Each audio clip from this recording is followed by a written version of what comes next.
Joe Rogan Podcast. Check it out. The Joe Rogan Experience. Train by day, Joe Rogan Podcast by night, all day. Hello, Colin. How's it going, Joe? Well, first of all, it's going great. Thank you very much, first of all, for this bottle of, this is distilled honey. It's right? distilled mead. Distilled mead. Yeah. So mead is like a beer made out of honey. Well, kind of. yeah, it's like a honey wine. So when you make rum, that's basically just like a distilled, fermented sugarcane product, and beer, or and whiskey is a distilled beer. And then if you want to have brandy, that's sort of a distilled fruit wine of some sort.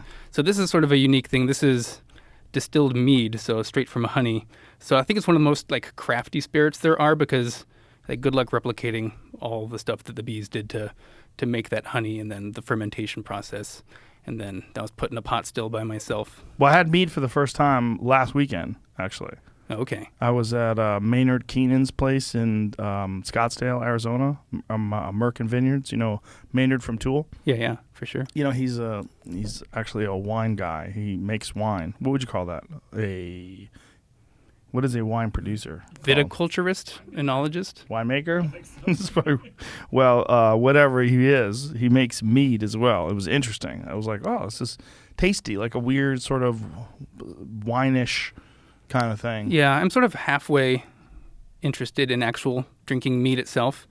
I'm more into like distilling that product and making a spirit. And for some reason, the first time I had honey shine was in Wisconsin. I was at a conference there, and just something I never had before. And you can actually taste like the honey and the floral notes that come through at the very end. And you made this? I did. Whew. How'd you make it? I have a copper pot still, and you just basically make 5 gallons of mead, wait till it's really dry, so all the sugars have been converted to alcohols, pour it in the pot still, I gotta taste and a then sip of this. there you go. How strong is it? It's 100 proof. Oh.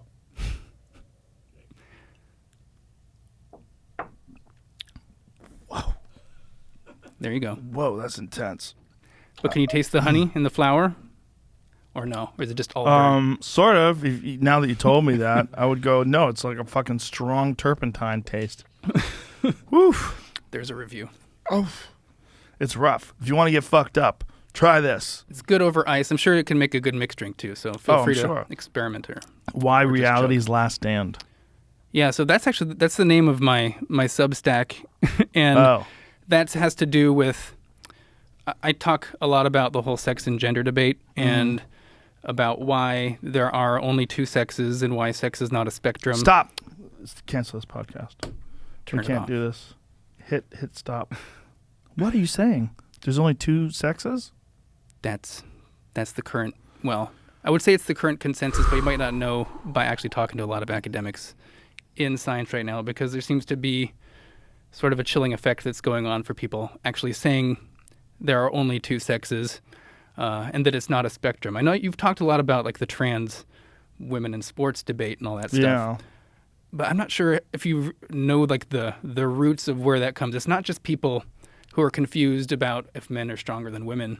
There's like a more fundamental ideology that's sort of denying the existence of male and female as stable biological categories. I've had themselves. an argument with a professor about that on this Yeah. very podcast, who was really? trying to say that we shouldn't even make the distinction between males and females. To which I was like, okay, if you go to a store to buy a puppy, you go to like a pet store and you buy a puppy and you want a boy and they give you a girl, like what's happening there? Is there a difference between a boy and a girl there? There is. So in every other animal, there's a difference between a male and a female, but not with humans? They do play this game where a lot of these scientists who you'll talk to, if you look at their own research papers, they're studying fly behavior or something, and you'll see them talk about male and female flies. And it's like, and how are they classifying the male and female flies or newts or whatever they're studying? And it's basically just by the reproductive anatomy, whether it's organized around the production of sperm or ova. But when they talk about humans, all of a sudden you get this like a lot of hand waving. Things are just so complex. You know, there's some males have low testosterone. Some females have higher testosterone. Some, can't quite be sex chromosomes. They'll try to make it like this like sex is some multifaceted, multifactorial property, and that it's like a statistical equation that you can just feed in some inputs and then you can find out like where on the sex spectrum you might reside.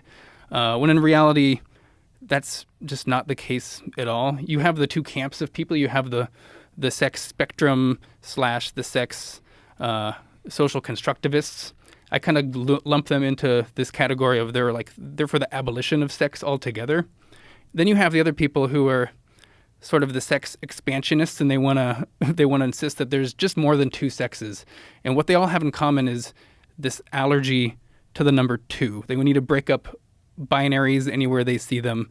It's based on queer theory, which is from like the whole critical theory field in academia. And what I find is fascinating is you don't hear the activists who are arguing for there being 3, 4, 5, 6, or 7 sexes argue with the people who think sex is a spectrum and that sex isn't even a real thing. It's all of them versus people like me who are just saying that there happens to be only 2 sexes. But there's clearly a spectrum inside each 2 sexes, right? Yeah, so if you were to look within males and females, there are, in a sense, a spectrum of characteristics that each sex has. And one thing they'll point to is the existence of like an intersex individual, which correspond to, 1 out of every 5,000 humans is born with genitalia that are pretty ambiguous, who might not be classifiable as either male or female at a glance. And they'll use that and suggest that just because this individual exists somewhere in between, therefore sex is a spectrum, that it's a social construct. You can't really draw the line anywhere specifically where between male and female. And this suggests that everyone is sort of just varying degrees of maleness and femaleness, and that like you wouldn't necessarily, Joe, be a 100% male. Rather, you would just be somewhere on the spectrum, and presumably we could look at someone else who had less masculine characteristics, and they would be less male than you are. So that's sort of where the sex spectrum tends to lead the arguments to. But it's not less male. It's just less testosterone or less what we would consider to be like manly characteristics, right? You're still dealing with someone who can impregnate a female. Like that should be where we draw the line, right? Like one of them has XY chromosome, one of them has XX. Yeah. So there's sort of 2 levels that you can look at when we're referring to biological sex and what that is. There's sort of a population level way to look at it, where you can say like, well, what is biological sex as a concept? And this has to do with having 2 different types of gametes, 2 different sizes. And the organisms that produce sperm, the smaller gamete, they're considered males. The organisms that produce the larger gametes, the ova, they're considered females. And that, broadly speaking, this is how we classify a population and the individuals within it. But if we're going to actually try to assign a sex to flesh and blood individuals, then you'll hear objections from people. They'll say something like, well, if you're an adolescent male, you're not actually producing sperm at the time, so can we classify them as a male? Or if you have some sort of reproductive condition where you just don't have any, you don't produce any gametes whatsoever, but otherwise your sexual anatomy is perfectly intact, can we classify them as male or female? So this is sort of the game that gets played along that. And so basically when we're identifying whether or not an individual is a male or female, we're not looking at whether they actually produce gametes in any given moment. It really comes down to whether or not your reproductive anatomy is sort of organized around the production of either sperm or ova. And that's just sort of, it makes the intuitive sense to what most people seem to it's what they think sex is when they sort of observe males and females. It has to do with your reproductive anatomy. What is going on today where this is such a hot topic? Like, what has happened? I mean, what has been the shift in our culture? Can you find a patient zero?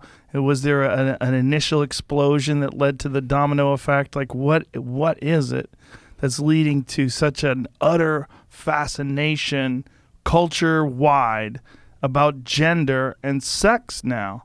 It's like these these are the big hot topics of today. It's gender, sex, race, and those things seem to, I guess, also sexual orientation, gender, sex, race, sexual orientation. Those three. I mean, those four. It's just unprecedented in our time that these are the most widely talked about subjects across the board with young people. And people that are virtue signaling and people that want to be, air quotes, woke. Like, what's causing this, Colin? Help us out. It's something I've been tracking for quite some time. Like a bounty hunter? Yes, exactly. Well, I was always, so I started off in like the new atheist movement, and I was arguing against creationists and stuff and defending biological realities. And then that movement kind of dissipated, or at least is not nearly as prevalent, and they don't hold what as happened much power. With the new? There was, I think it's they just lost the atheism argument. plus. Yeah, I mean, there's actually an interesting segue between atheism plus and the modern social justice movement as we see it now. I mean, for sure. Atheism was the first movement to be infiltrated by all the language we're hearing now of appropriation and the whole check your privilege and I remember all that stuff. Yeah, I remember watching Atheism Plus conferences online going, this is like the craziest virtue signaling event that I've ever seen in my life, because it's people that don't just want to talk about the concept of agnostic thinking or atheism. They want to also attribute a bunch of social values to this movement that makes it kind of like a religion. Have you heard of elevatorgate? Yes. With Richard Dawkins involved in that whole... Yes. Yeah, that was sort of the thing that sparked off, in a big way, the rise of a lot of social justice stuff and the fall.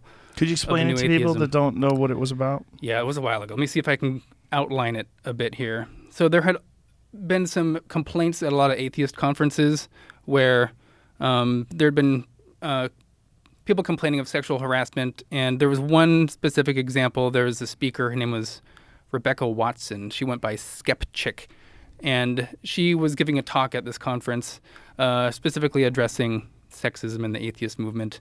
And I think she might have said that she wasn't interested in hooking up at conferences or whatever. And then on the way back to her hotel later that night, she went into the elevator, and then someone went in the elevator with her. It was a guy. And as they were going up in the elevator, he looked over at her and just asked her if she'd like to come back to his room for a cup of coffee. That's literally what he said. But that's a euphemism for you want to come back and Netflix and chill. Netflix and chill, yeah. And so she said no. He didn't pursue anymore. They went off to their separate rooms. Everything was fine. The next day on social media, she blows up the internet trying to say that how terrible this was, how she felt so uncomfortable in the elevator. It was in a tight spot, small elevator, and this how threatened that she was. And it became a really big sort of fissure in the atheist movement, because some people were saying like nothing really happened. They just used a euphemism for, they asked you politely if you wanted to come back and do more. You said no, like that's the end of the story. And then there was this atheist named P.Z. Myers, who's since sort of lost his mind. And on his blog, he was talking about this event.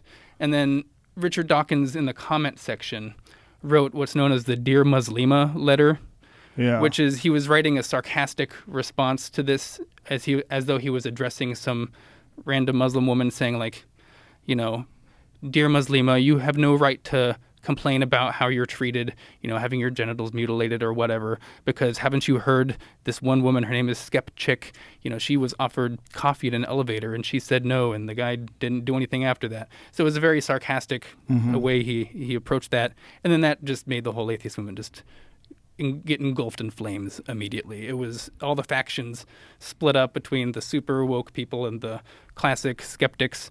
And yeah, it never recovered really. And right after that is when Atheism Plus came out, which was atheism plus social justice, which really just was woke Democrats who happened to be atheists, basically. And all the new conference topics were just like intersectionality and maybe some vague reference to, disbelief or something. So the atheist movement never recovered from that. It's gone downhill. And now we've seen how the same type of activism has moved in and taken over, Evergreen State College, and has led to what Brett and Heather have gone through, and then it sort of erupted all over the country and what we're seeing now. So that was sort of the canary in the coal mine for a lot of what we're seeing now. And What do you think is causing it?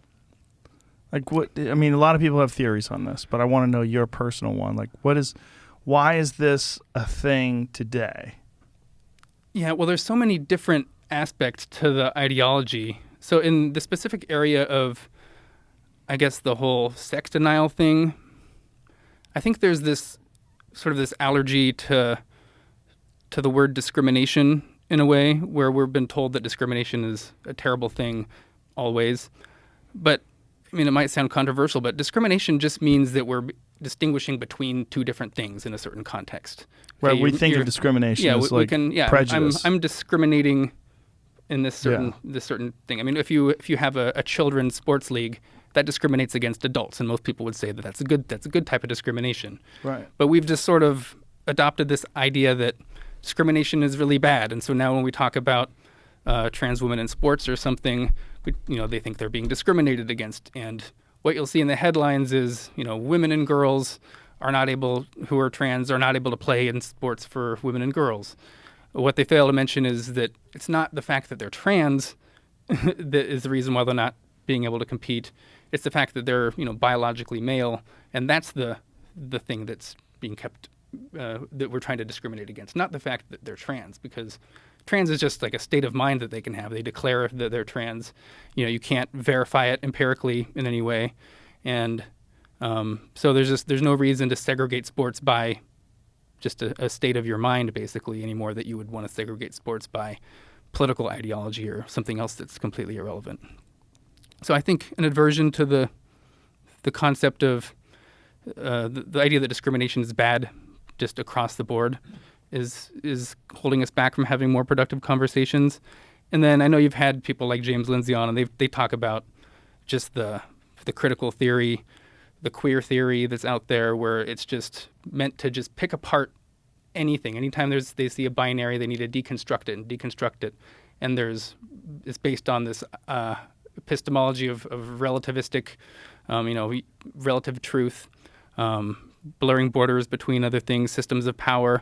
This is sort of the ideology that is taken root in a lot of different areas in society, and it's really been coming to a head in the last few years on many topics too, on the whole sex and gender debate. We have the critical race theory stuff. We have the post-colonial, decolonize the curriculum, and it's spreading out of control. And then people who are not the postmodern type, people who are have the Enlightenment values and we're modernists in the way we approach the world. We think that if something's true, if it corresponds to reality, and there's certain truths that can't really be denied by anybody.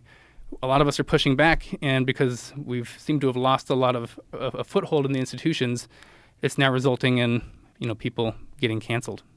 Yeah, it's a strange time in that regard, where it seems like no one knows exactly what our cultural framework is anymore for discussing things, and every time it gets pushed further and further along, you have to kind of catch up with what you're allowed to say and what you're allowed to talk about and what's okay. Like, it didn't used to be controversial to say there are two genders. There's only two genders. But if you say it today, you could get fired from your job. I mean, that's a real thing. You can get discriminated against. You can, not that discrimination's bad, as we've discussed, but you know what I mean? It's like, this is a new thing to get to a position where talking about biological facts, you really shouldn't. You have to discuss the societal agreement, the cultural agreement we have about like how we view, or this is what the push is, or what this idea of the compliance, forced compliance into this ideology. You have to accept what we view now as sex and gender. Yeah, there's like a language takeover. Yeah. And even when you said just earlier a second ago that there's two genders, well, they've just co-opted that word gender.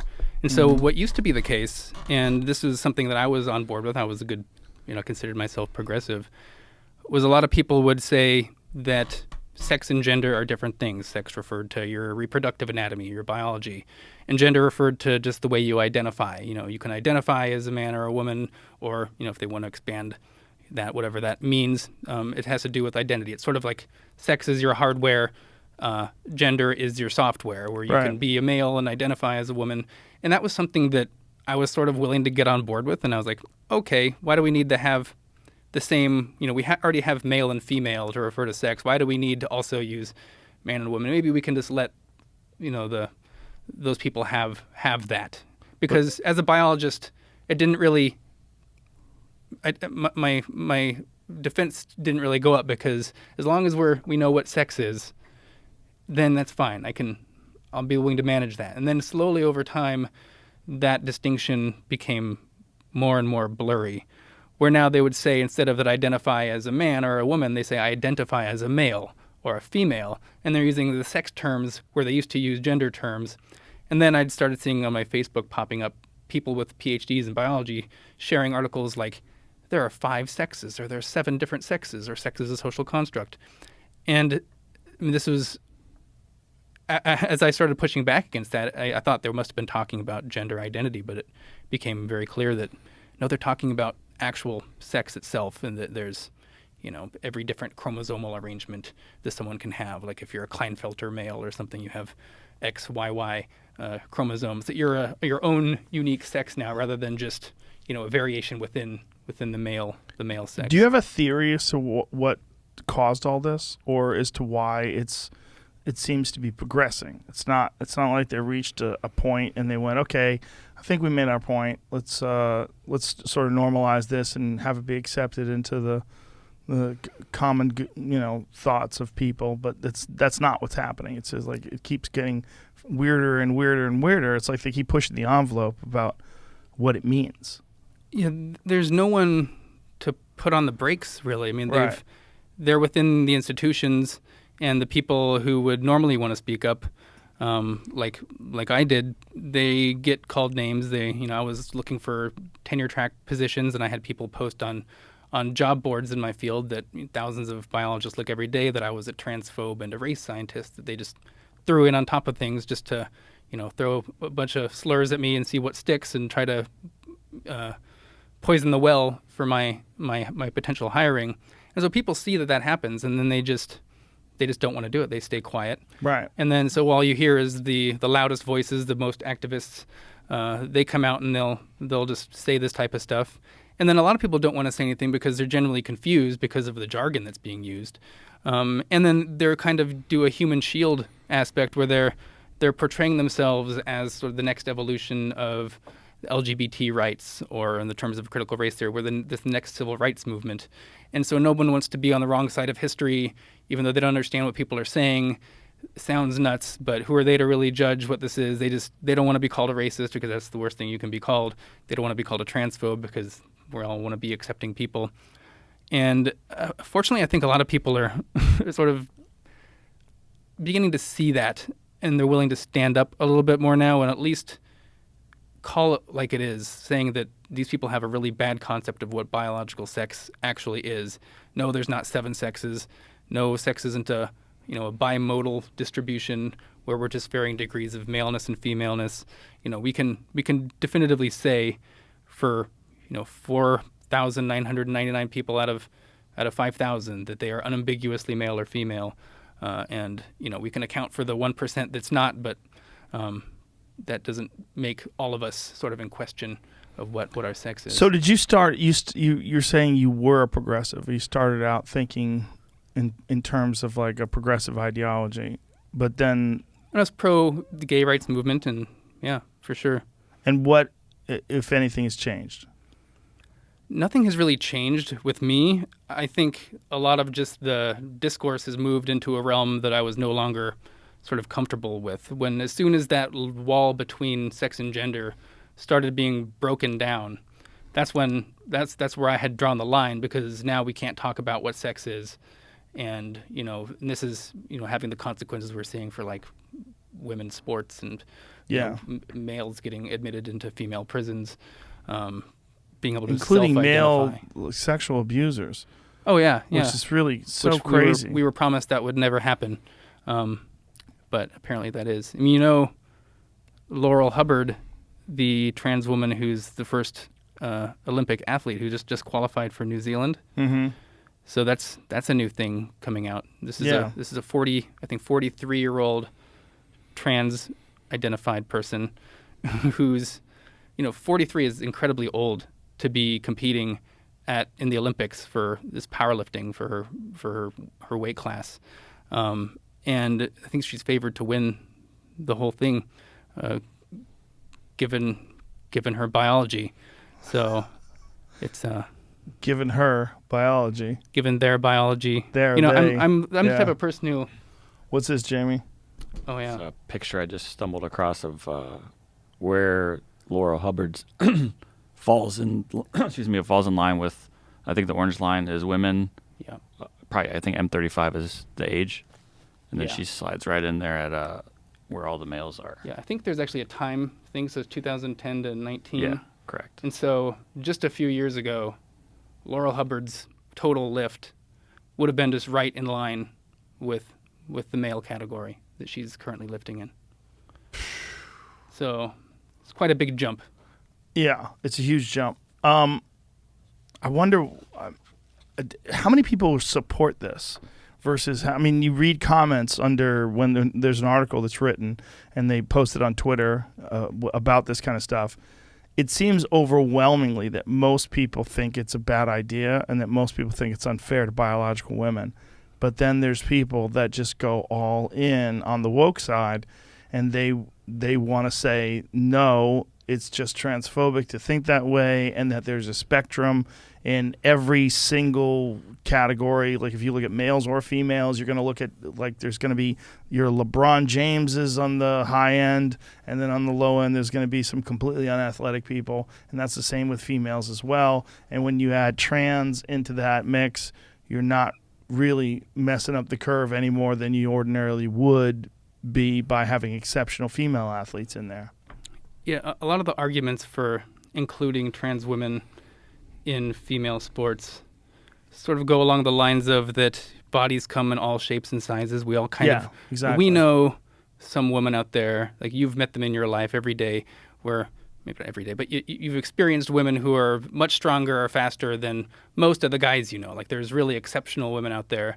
Or maybe in your high school football team, like maybe you were on a school and you had a woman that made it on your team, like a girl made it on your team. So people sort of have this everyday idea of sex differences, and there's like, a woman can make it on a man's team every once in a while. And they fail to take into account just like as you kind of move up in how elite you are, the proportion of, or the representation of women just gets diminished and diminished until, when you're in the top 0.1% of athletic performance, there's just no women up there anymore. Are there any trans men that are competing against biological men successfully in sports? Not that I know of. There might have been like one example of a boxer, but not like on any elite level or anything like that. Yeah, so we have this idea of what constitutes unfairness. So we'll say that, Laurel Hubbard, this seems unfair. And people will say that, like, well, you might have some woman somewhere in the world who can lift that amount of weight. Or sometimes there'll be trans women in a competition and they won't win a medal.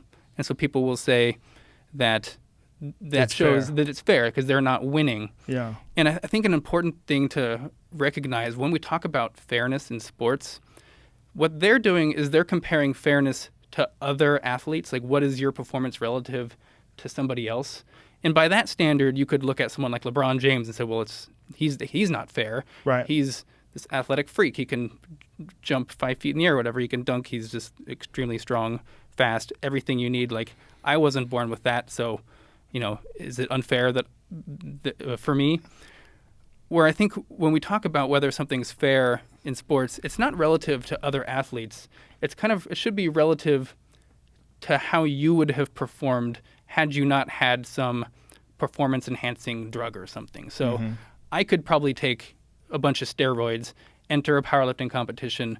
I would almost certainly lose, even though I'm juiced. And just because I lost doesn't mean that it was fair for me to compete in that competition. And then when we talk about female sports, these were categories specifically designed to control for the effects of male puberty on your body. And so when we talk about someone like Laurel Hubbard, well, why is it unfair for this individual to compete?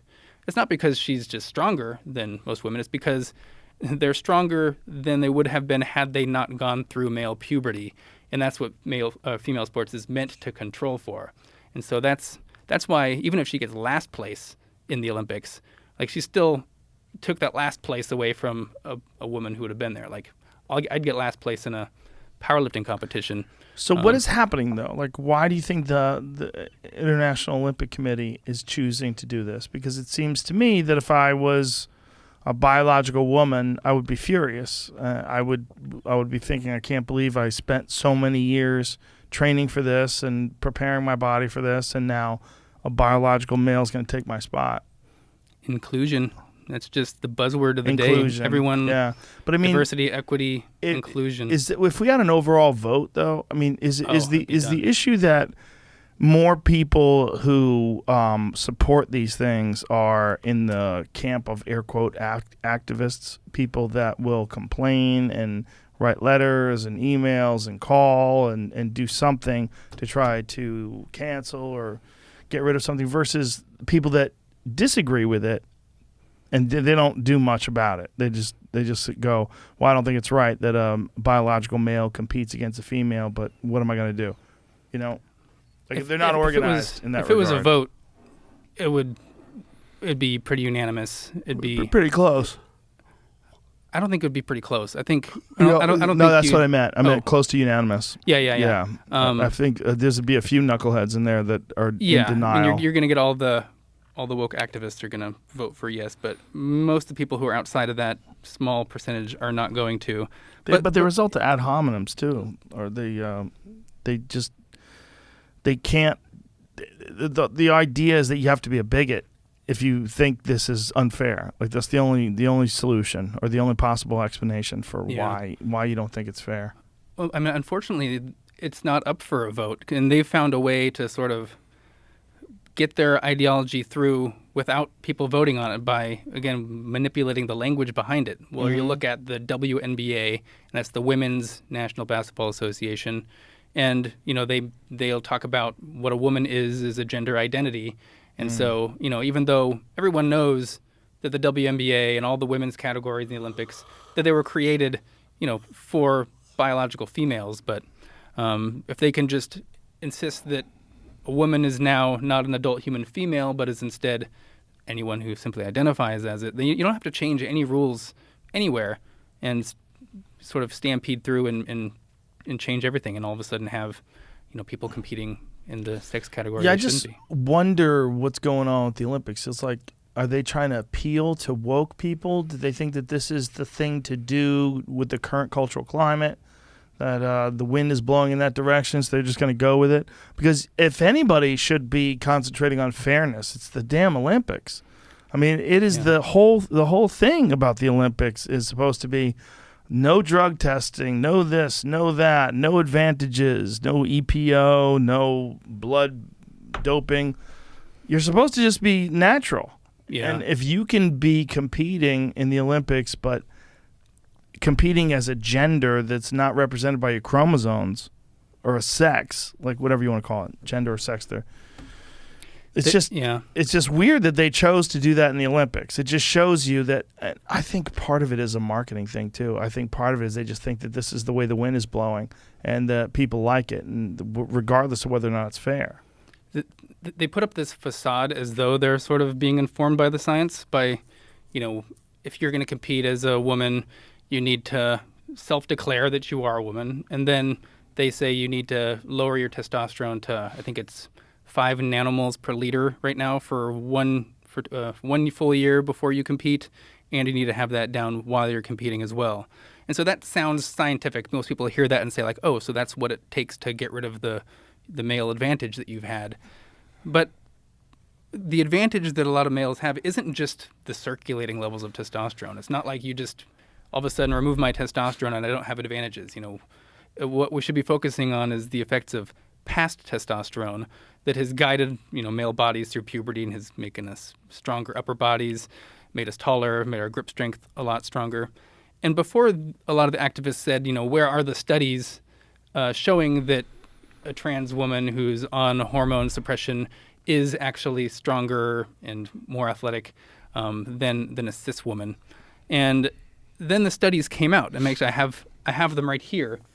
So this year, there's one by Emma Hilton and Tommy Lundberg, and this is transgender women in the female category of sports.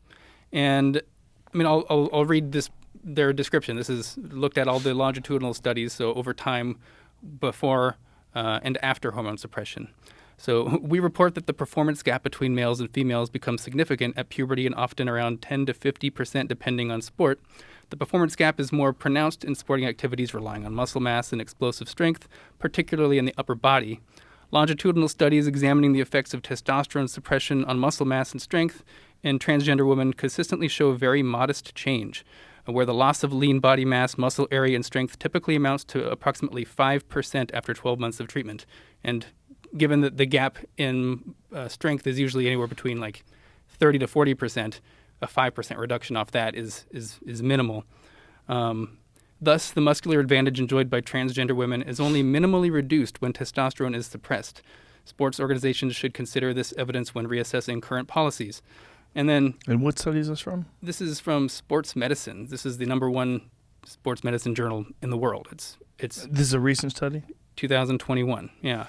And there's what does the Olympics say about that? Oh, stop. They don't say anything about it. We're trying to sell and then granola. people will say, because I know the author, we've co-authored papers before, they'll say that, she's clearly biased because she had written on not having trans women play in sports before, and so there's a conflict of interest or something because she's clearly just like an anti-trans activist, even though that's not really what a conflict of interest is, really. I mean, unless you're like, my interest is as a female person not wanting my sports to be, taken over by males.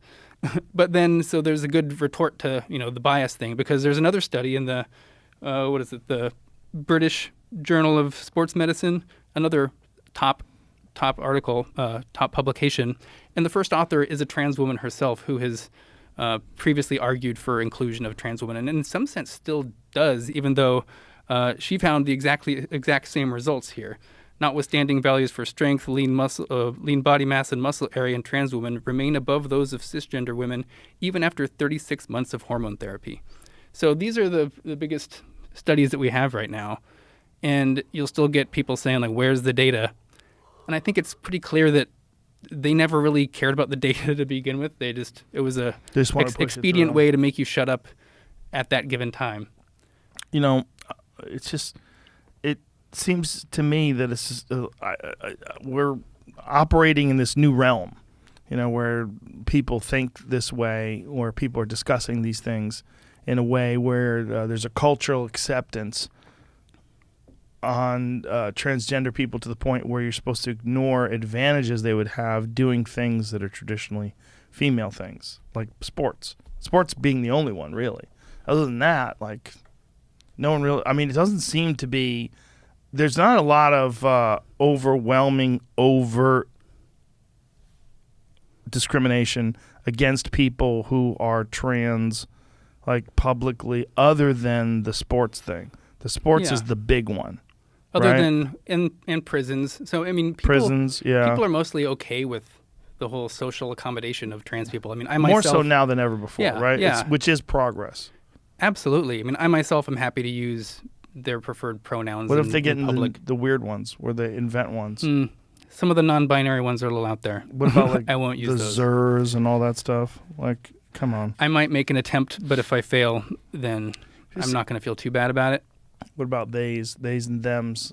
Like, I was reading this thing about Demi Lovato. What does it even mean, though? I mean, to not identify... I can imagine people, like, identifying or thinking that having this anxiety, they feel that they've been born in the wrong body, they feel masculine when they're female. The Demi Lovato thing. To just identify out of sex altogether, it's just like... Well, they just don't want to have a specific sex, but the Demi Lovato thing was like giving insight on how to address they. That's how they made the sentence. Like, they're trying to explain that there's a way to do this, but you're butchering English, and you got a real problem because there's no reason to do that. Well, if you look at what they're actually doing, though, like Demi Lovato and a lot of, like, the non-binary crowd, the way that they're identifying as trans has nothing to do with like your biological sex anymore. It's just like, how do you identify? And does that differ from, and then their jargon is the gender or sex you were assigned at birth, as though it was, some doctor just made an opinion based on something. But a they is not even saying that, right? Yeah, but it's still considered in the umbrella of transgender. Like, because even if you're non-binary, you still don't identify with the gender you were assigned at birth. And so I got in trouble on this because basically when you say you identify as a man or a woman or a boy or a girl, what you're assenting to is that you identify with these stereotypes of masculinity and femininity. And most people, there's some people who, to varying degrees, do sort of identify with those. You got like Randy Macho Man Savage on the super far end of males. And, because I don't identify with this like hyper masculine, aggressive male type, in a way, I'm sort of maybe more towards the feminine scale than Randy Macho Man Savage. So I'm not quite binary in that sense. Like, I don't even know what it means to identify as a man. Like, there's not something that I'm identifying with that I'm seeing as some paragon of manhood that I'm trying to, that I'm identifying with. And so people told me that means that I'm non-binary. And Who told you that? These are activists that attack me on Twitter. They're insisting, all the he, she pronoun crowd, they say, well, that means that you're actually trans. And then... You're trans? According to their own ideology, I am. And then there was a situation where they've redefined what it means to be like a homosexual, where it's not being attracted to the opposite sex anymore. It's being attracted to the same gender identity, regardless of your sex. And so I was told that I was bisexual because, this is insane stuff, because I said I would still be attracted to Scarlett Johansson if tomorrow she just came out and said that she identified as a man, but otherwise changed nothing else about her biology, the way she presents. That would make you bisexual? Because I would be willing to have sex with someone who identifies as a man. And that's my same gender identity. And so they said I'd be bisexual. And then, can't do this. You can even go further. No, don't. Please don't. Because to me, I don't even care what Scarlett Johansson would identify as. She could identify as like a forklift, and I would still be attracted to her. So that would make me a pansexual transgender person. Whereas in the realm of reality, I'm just a straight white guy who's just pretty off the shelf. Yeah, but if you call yourself a straight white guy, you don't get any social brownie points. You should think about going pansexual, transgender. Yeah. Apparently I am. I'm self-hating. I don't know that yet. But does everybody who doesn't recognize as being like ultra macho, are they all trans? Because if you're in any, there's a spectrum of masculinity versus femininity. If you look at the UFC heavyweight champion of the world, his name's Francis Ngannou, who's this gigantic super athlete of a man. And if you look at him versus a regular person, most men are going to identify as being far less masculine than that. Yeah. That's the perniciousness of the whole. So that means they're all trans. Gender ideology. Like, most people, if you take the ideology seriously, are non-binary. Most people. Yeah, most people don't. Probably everyone. Who really? There's probably someone out there who would just. All the knobs for masculinity are turned to 11. Do you know who Tom Segura is? Yeah, I've seen him on your show. Yeah, Tom used to do this. He had a character that he'd play called DJ Dadmouth. Just he would get bored, and he was doing like morning radio or morning television, and they made him do these ridiculous morning TV shows.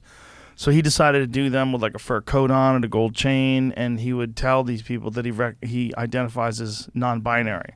That was like his thing. I just came out as non-binary, and you could see that they were confused. And this was like, how many years ago? 5 years ago? Yeah. Yep. Somewhere in the, yeah.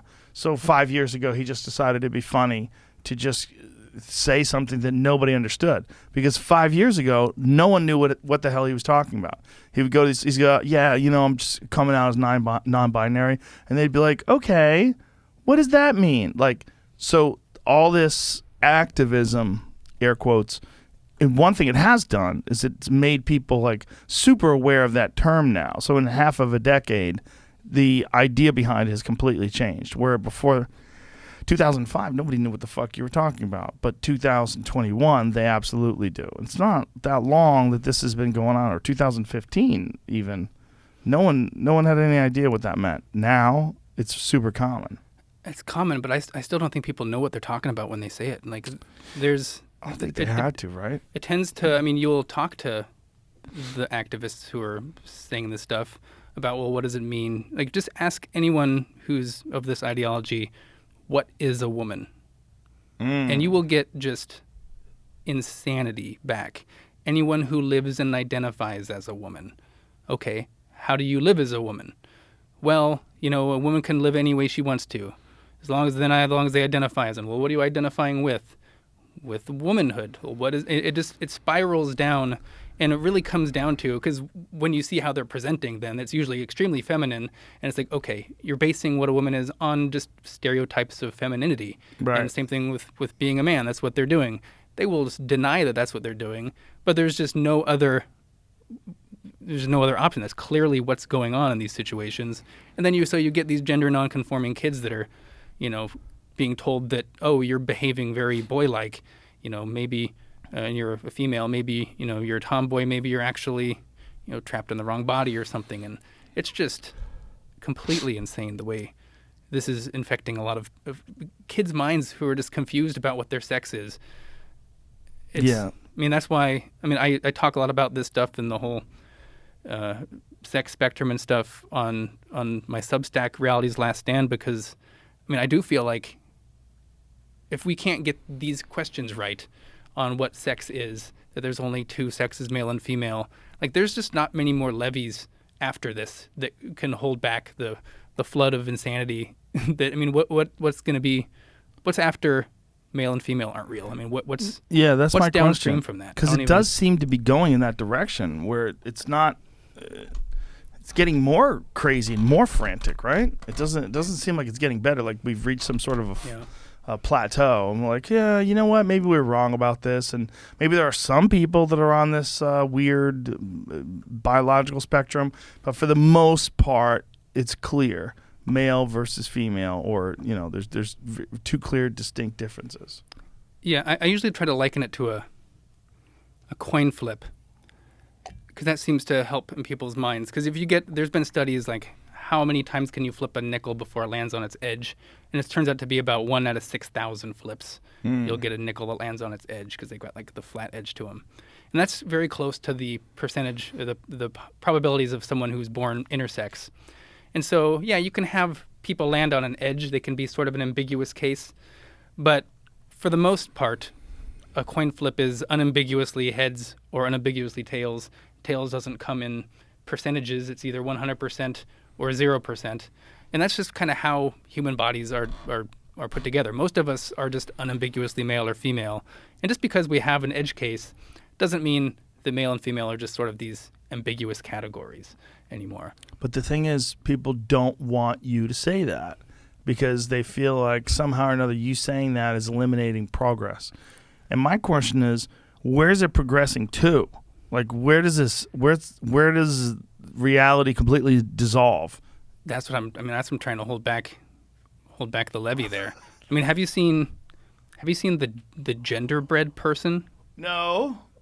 Oh my. I'm scared. Pull it up, Jane.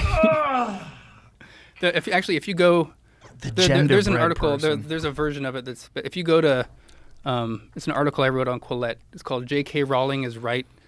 Sex is Real and Not a Spectrum." I have the good version on there. They've updated the version a little bit, but this is being shown in classrooms.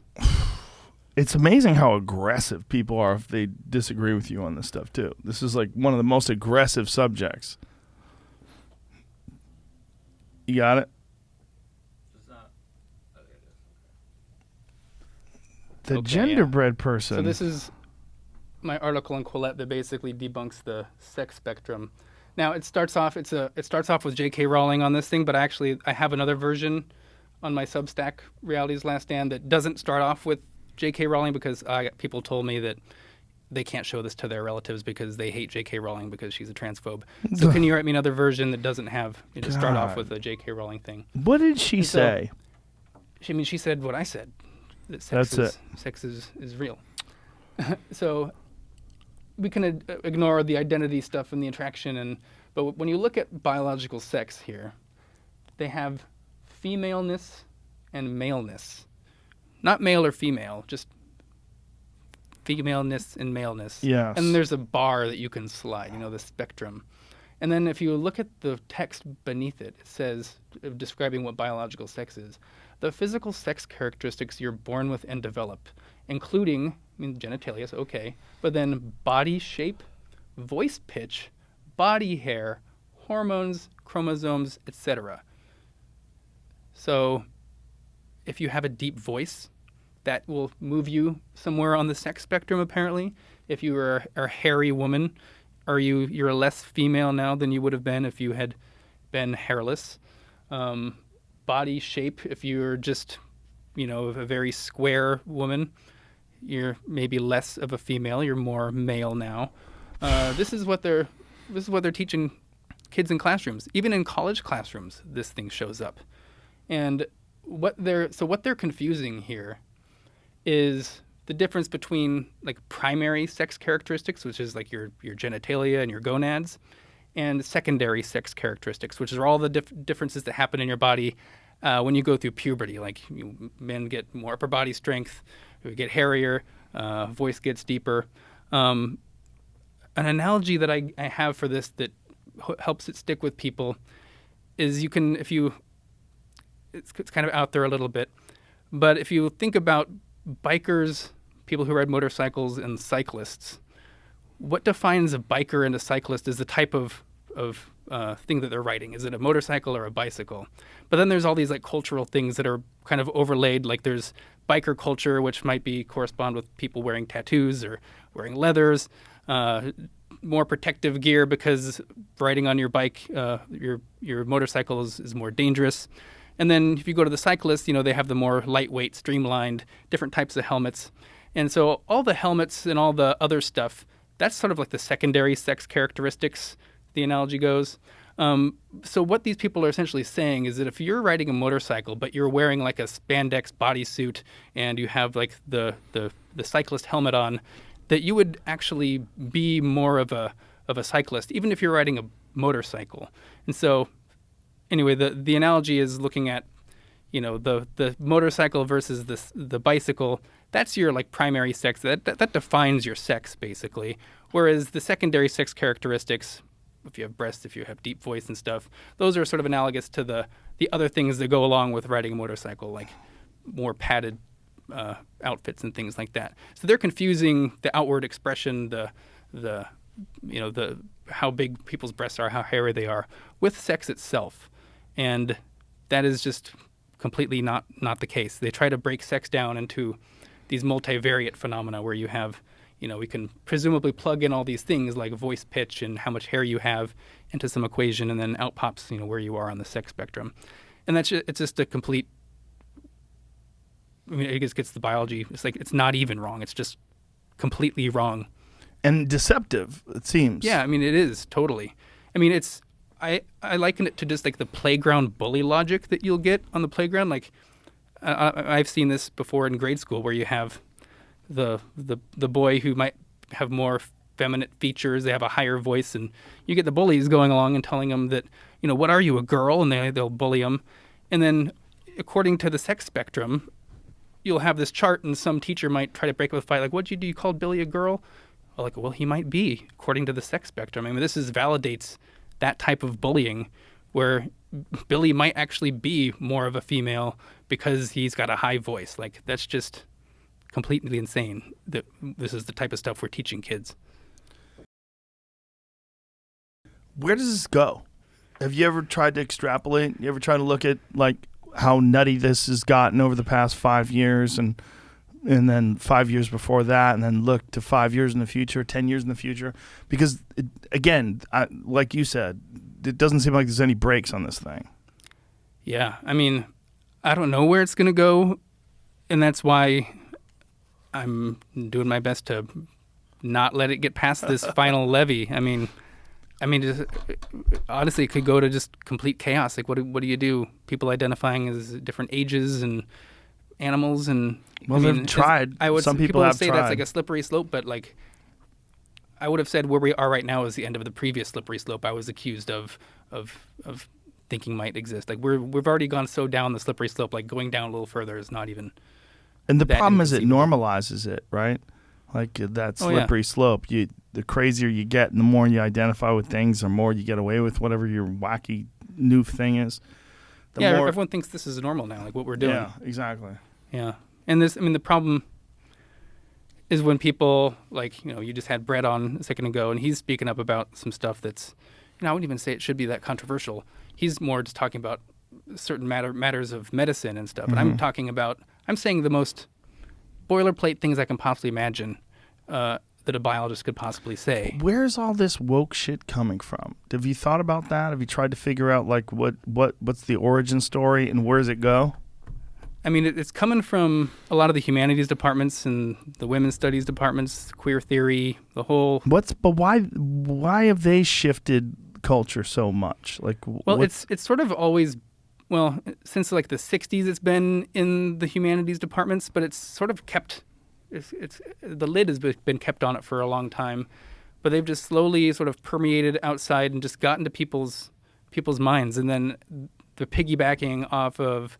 The LGBT rights and the civil rights movement, they've just sort of attached on. They're like ambulance chasing basically their ideology through our institutions, and no one wants to say anything about it. I mean, we have. I'll bring up the book real quick here from Quillette. Can I see it? Panics and Persecutions. Yeah. So, what this really does in this book. It covers a lot of the stories that don't really make it out of the academy or people's lives, because there's this narrative that you see in people like AOC and Charles Blow from the New York Times. They would say something like cancel culture doesn't exist. This is just made up.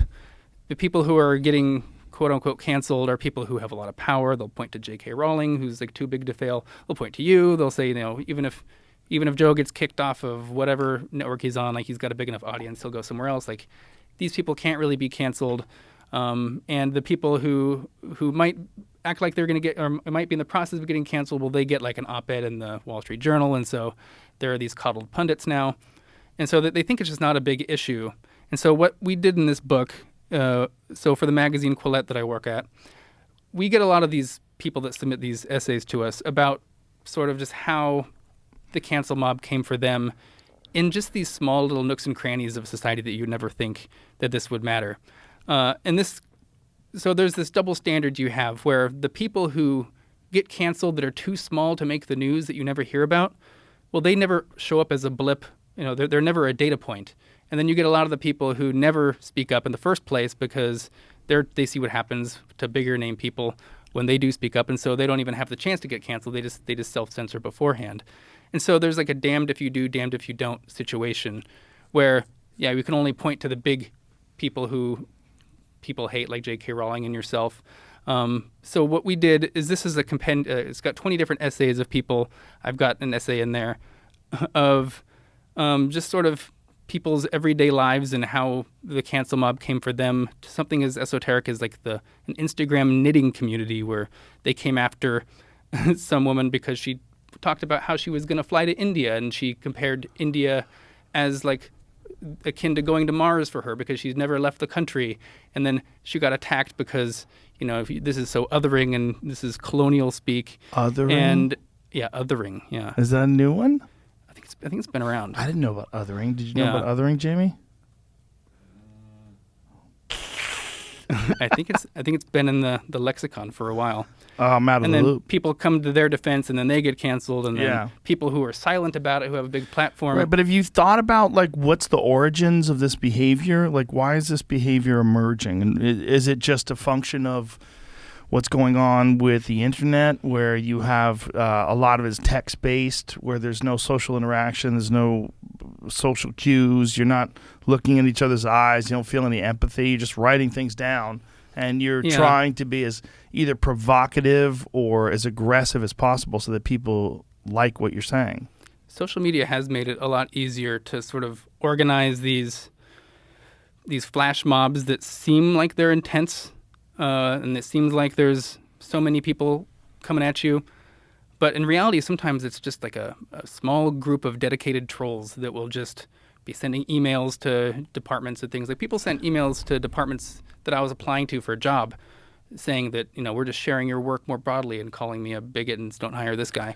I mean, but just a few online dedicated trolls can actually wreak a lot of havoc on people because they've just never had that mechanism before where people are actually somehow paying attention to what they're getting back on Twitter. Especially if they have multiple accounts. But one of the things that I've been thinking of lately is like the ability to sway people one way or the other in terms of the way they feel about either a political issue or a social issue. A lot of times it's based on the way the crowd is reacting. It's based on what you're seeing from your peers or from the people that follow you or the people that are in your mentions. If China wanted to do this, and I'm sure they're doing it, just like the Russian Internet Research Agency was doing it, they would create a gigantic amount of fake accounts, use those fake accounts, and they can shift the public narrative on a lot of different issues just by attacking people and by getting multiple other people to attack people in a really personalized way where it's personal, where you these people feel terrible. And then you don't want that to happen to you. So again, self-censorship. But if they just decide to do this as a concerted effort, like you can erode democracy. You really can. You can erode the way people communicate with each other. You can erode our culture. And you don't want to be cynical, but you got to wonder, like, what are the wings of the butterfly that start the storm? Like, where is this engineered? Because if someone was going to engineer some sort of a deterioration of society, boy, you couldn't really do any better than what's going on because morale is at an all-time low in a lot of places. The way people communicate is really weird right now. And it's just, it doesn't show any signs of there being like an end to this road. Like, where does this road stop?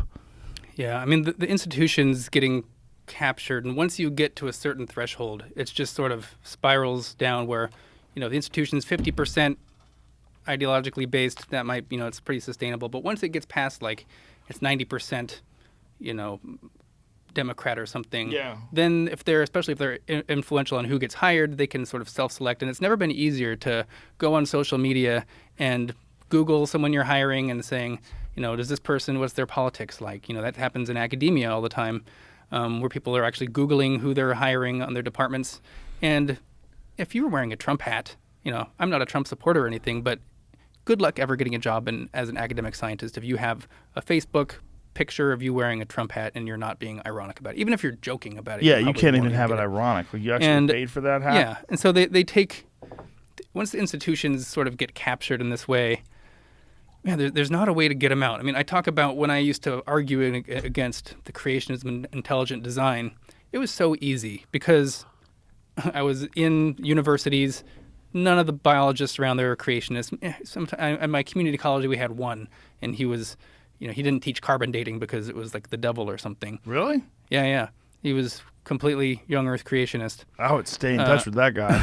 Yeah. See how his life keeps going. But for the most part, if I'm arguing against creationists and intelligent design people, this is like, if you're getting support from your colleagues. They're like, oh yeah, get them. No one says you're too strident when you're writing an essay against them.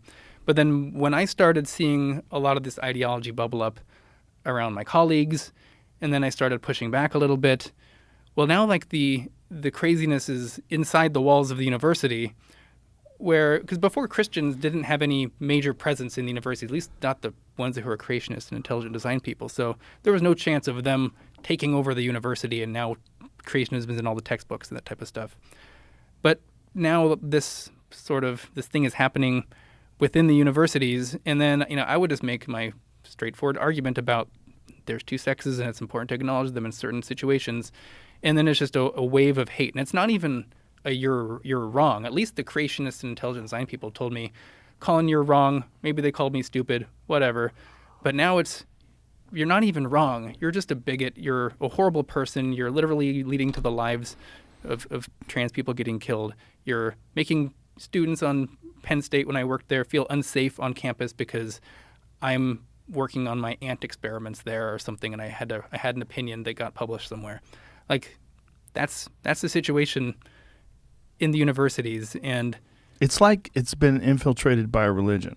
Oh yeah, I mean, it really I'm does. all there. It does seem like a religion. And having argued with creationist intelligent design people for a good part of my life, I mean, that's what got me into wanting to be an evolutionary biologist in the first place, is knowing that these people are nuts and not really having the knowledge and tools to sort of combat the insanity I was seeing. So I just decided to read a bunch about evolution, and then I just made it my job, basically. But again, I'll ask you, where's this go? I don't know. Like, how's it end? That's why I'm here talking to you. That's why I want to let people know that this is scary stuff. This is like, where do you go? Where do you go? I mean, I don't know. We go to scary places, I think, and I don't want to find out where that is, because if we lose this foothold, like, there's just no more footholds to have.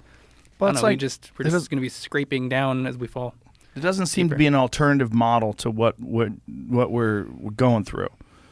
You know, it's not like they're saying, what we'd like society to look like is this. No, it's just they want to break down all of the systems that are in place. Whether it's our monetary system, they want to break down capitalism itself. They want to break down the patriarchy. They want to break down male-dominated blank and this and that, and toxic male that and this, and female stereotypes and gender stereotypes, and just like, oh my God, Christ, where does this go? Like, where is this going? Like, you keep breaking things down. Do you have an alternative model? Do you have a better version of what you would like society to be? And does it make sense? Is it tenable? I mean, I think where we were going before was sort of the way things were going. We made a lot of progress just on sort of this liberal notion of some people are gay, some people are bi, some people are trans. Get over it. Just let people live the way they are. Live and let live. And I think that was working. I mean, we got gay rights in the U.S. They can get married. That'll happen before the major woke takeover of a lot of the institutions. Like, that's good progress. I just say more of that is what I think we just need to do. Right, but what is the attractiveness? This is like, I'm trying to figure out what happened. Like, what started out this whole, what was the first step of the parade? So it's hard for me to say as like someone who considers himself an atheist, but I think a lot of the new atheists got something really wrong. Like, I'm a big fan of Sam Harris and Richard Dawkins, but a lot of the narrative back then was, well, what do you replace religion with when you get rid of it? And people like Richard Dawkins would say, well, what do you replace a tumor with when you remove a tumor? Like, that was sort of the way that they would talk about this thing. And at the time I was like, yeah, religion's all bad. It's like, there's nothing good that can come of it. It's just people who believe silly things. But I think I think people like Jordan Peterson are addressing, this is not necessarily do you need to believe in God or something, but you need some sort of meaning-making, overarching thing to your life. Yeah. And if you just get rid of that meaning, whether it's a God or something, which I'm all for people not believing in God anymore, but I do sort of realize maybe there needs to be some sort of replacement that can fill a meaning void in your life, because I think a lot of people are less and less religious, which I would think is a good thing. But I think you can probably plot the prevalence of, as religion goes down, like how many pronouns and bios are going up, as the complete opposite of that. And so I think it seems like we almost have like some sort of a gene for religious ideology. Yeah, we have a hyper focus on identity as well. And if there's anything I can recommend for people, it's to really try not to identify with as many things as possible. Try to keep your identity as small as you possibly can.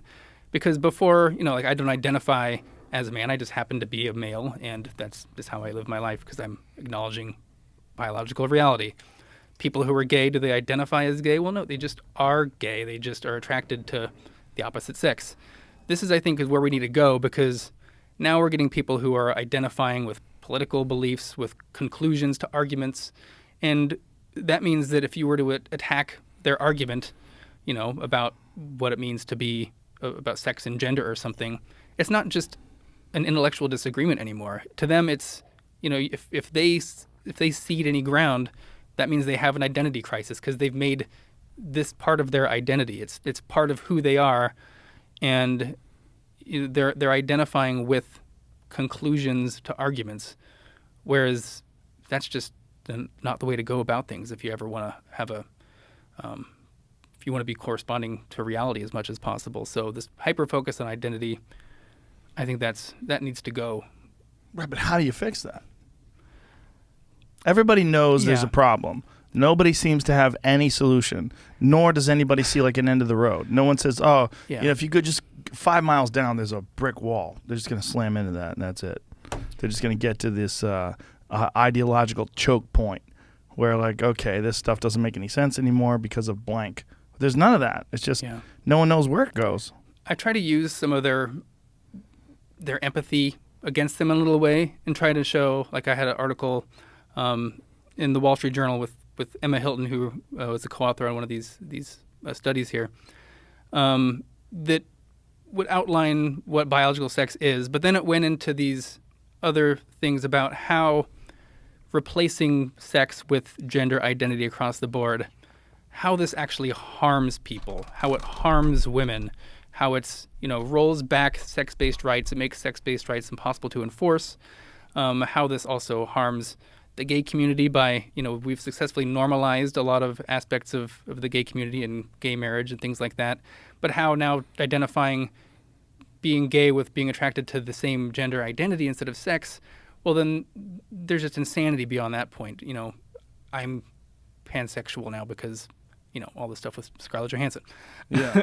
and how that harms, it risks the future normalizing of homosexuality when people are being called bigots because, a trans woman considers themselves a lesbian because they want to date biological women, and now they'll call lesbians, female lesbians, they'll call them bigots if they don't want to have sex with a trans woman because I'm a woman, and now you're just a genital, you have what they call it the cotton ceiling, is like. I know it's nuts. Oh God! Where so you need to be okay with lady dick is what they would call it. Like it's a female penis, and so now you get the gay community that's all pissed off about this because they know what it means to be gay. They're not attracted to your gender identity; they're attracted to your sex, and then it harms children too with confusing them about what sex and gender is and identifying gender with stereotypes of masculinity and femininity. So I just try to highlight, like, look at all these harms that you're actually doing to these groups that you had previously supported endlessly, all the women's movements that have gotten them the right to vote and everything. I mean, this is just it's turning back the clock on so much progress. And if you can just use their empathy against them in a certain way and also accompany that with some scientific facts, that's all we can do. I mean, there's nothing else to do. What else? It just seems like it needs to be conversations. Without conversations, there's nothing else on the table besides just like violence and stuff, and that's not where I want to go. Well, also, the conversation we're having are all on social media, and they're all these little short, just bites of text without context. And even when you do describe the context, it's inefficient because it's like talking to people the way you and I are doing it right now is the way to go. This is the way people understand how we got to look in each other's eyes and talk to each other, and you understand where that person's coming from. But you could say so much crazy shit on Twitter, and the person doesn't even know you're a knucklehead. Like, no one knows how dumb your life really is and what you're like and what kind of an emotional mess you are and how you fall apart. But if they read your text just looks like any rational person's text. It's just print. It's just like it's right there. It's like you don't get the context of who that person is and how screwed up they really are. Yeah, I mean, I get accused of my essays coming across as being like overly strident, and I come across as an asshole in it. I was going to talk to you about that. But at the same time, I get people who agree with what I write. They tell me that, I like the way you're just the facts. You don't like editorialize. You don't do not a lot of flourishes. And it's what Richard Dawkins approached when he was criticizing religion before. Like, if you're criticizing these core things that people believe and identify strongly with, it doesn't matter the language you're using. It's going to sound offensive if they feel it's an attack. Was attacked because he compared Rachel Dolezal, like someone identifying with another race, as someone identifying with another sex. And he just offered that up as a thought experiment. Exactly. Yeah. But when he did that, they're like, enough of you. He got his his, what was it, the 2001 or something Humanist of the Year award taken away from them. Exactly. I think it was like a 25-year-old award. How do you take that away, by the way? Just take him off the website. But you got to go back in time 20 years? I wonder, if he has a plaque, did they seize the plaque? Yeah, they come to his house with jackbooted thugs, kick down the door. Hey, old man, you're a piece of shit now. Well, the thing is, Dawkins had mentioned that he said he didn't even remember winning it. So that's whatever. funny. I guess I didn't care about it that much. So it's all It good. is fucking stupid because they probably took it back from him just to make a stink for publicity and to virtue signal and let everybody know they're on the right page. Yeah, they got a whirlwind of hate, though, because people like Steven Pinker and a couple other people who had also won the Humanist Award from the same Humanist Association, they wrote these letters just blasting the Humanist Association, saying, what does that mean? This is the most anti-humanist thing ever. Like, this could have been a teaching moment or something if you want to actually put your argument of what is the difference between transracialism or transsexualism. And it is an interesting conversation because, look, I believe in transgender people. I think there are, for sure, there are people that, for whatever reason, they feel way more comfortable being a different gender other than their biological sex would indicate. Oh, yeah, absolutely. It's real. It's and 100% real. And they should be able to transition and make themselves feel better. Right. If that's what they need.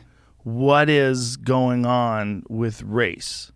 Like, if anything, that's a more slippery one because we're all from Africa. Like, yeah, I mean it's human. They think primates. The latest information is they think primates originated in Asia, made it over to Africa, evolved into humans. So every single human being has an origin in Africa. So if someone just decides that they identify with African American and they're American and they hang out with a bunch of African American people and they just decide, you can't do it. But it's like there's one bridge that we will not let you cross. You cannot. There's people that are willing to let people identify as fairies or wood elves or foxes. Like, you could be a foxkin. They're cool with that, right? But if you say I'm transracial, like, no one's gonna accept that. There was a guy that was doing that on Twitter as a joke. God, Elwick. What the hell was his name? But they kicked him off of Twitter for parody because he was too close. Like, what he was doing was too close to social justice warriors, but he was transracial, and he would always write #wrongskin and like say some really ridiculous shit, and they just decided that he was mocking protected groups, and they got rid of him. But he was mocking everything. Like, his whole account was a parody account of like ridiculously woke people. But this is like pre-woke the word. Like, when did woke show up? Woke was like 4 years ago, something like that. I think it has an origin in some literature about racism and stuff. Usually woke originally was not just what we refer to now as just all the social justice stuff. It was sort of more innocuous about just like a racial awakening to injustices around you and things like that, and seeing different systems. So it had like a valid origin, and but now it's sort of used pejoratively, and I do it myself because it does sort of describe all of that wokeness. Yeah, like, I saw a whole thing about people furious that people are using woke as a pejorative and to not let people do it. It's like, okay, well, that's where the problem is. The problem is like what your little game is forced compliance. Like, you want everybody to comply. It's a weird power game, and that's one of the things about woke ideology, and one of the things about this whole movement to shame people and shut people down and cancel people. It's like a lot of it is like forced compliance. And if you attack one person and it's effective and they back off, then other people that might have similar controversial ideas are going to shut the fuck up because they don't want to have that emotional pain of having the group pile onto them. Yeah, and the word woke is something that those activists use themselves to describe themselves. Still? I mean, I don't know if they do anymore. I think they didn't like the fact that we started being, okay, we'll call you woke because it sounds corny. It does sound corny. It sounds very cultish. You know, it's just like, I'm so enlightened. It's like you sound like a fraud. Fraud. Yeah, it's like in the atheist movement. Dan Dennett had a movement called like the Brights, where it was just like it was so pretentious. Like, Wait a minute. The brights, they're brighter than other people? Yeah, because I mean, No. the other side of it is like they didn't specifically say the other people are dim, but that's sort of implied. And Wait I a just minute, really? hated The hated the brights? brights. It was just so corny. Come on, that's so on the Yeah. nose. And it makes atheism sound culty too. It's just like, what are Yeah. the brights? And I see the same thing with like woke. That's just such a culty. So unironic to call yourself the brights. Like, that should be like a joke. Yeah, it's just like an own goal, big time. It's just The brights. yeah. I think they still have a website, but I don't think they're still They went tabling. the way of Atheism Plus. Probably Atheism Plus the whole integrated. atheist movement is just to the degree that it exists is something you can Google. It's just all woke right now. It's really bad. I got blocked by some of my old atheist heroes on Twitter just because I said, I think you're taking J.K. Rowling out of context. Block. It's like, Oh, my boy. hero. Blocking people is another one. That's a weird one. When you're interacting with someone and you disagree with them, and it's like a respectful disagreement, and then you block them. I've seen people do that. Like, look, if somebody wants to insult you and you don't want to deal with that, you just like rather not have that in your life. I get the blocking thing, but blocking people for just disagreeing with you, like I've seen yeah. it. I've seen like intellectual discussions where someone will say something that's outside of the ideology, and then next thing you know, blocked. It's a one-way street. You can't be talking to people, sharing a platform because you're legitimizing them by your Colin, it's so proximity to them. exhausting. This is what I deal with every day. So But isn't it exhausting to you? It's exhausting to me. I'm like, it is exhausting. You're saying this, and I'm like, God, I don't know how anybody could tolerate this. I can't imagine like working for a corporation that's gone full woke, because there's quite a bit of them, right? There's quite a few of them where you're in that corporation. You had better be woke. And then if you want to move up the corporate ladder, which I'm sure you do, don't you want to get ahead? Don't you want progress? Well, you're going to have to adopt that ideology, and then you're going to have to be just like everybody else. It's really hard for me to come up with like new and exciting ways to say the same thing over and over again about there being just two sexes. Like, Yeah. Oh, Well, man. I think you don't have to. I think well, the people that you're arguing against, like what?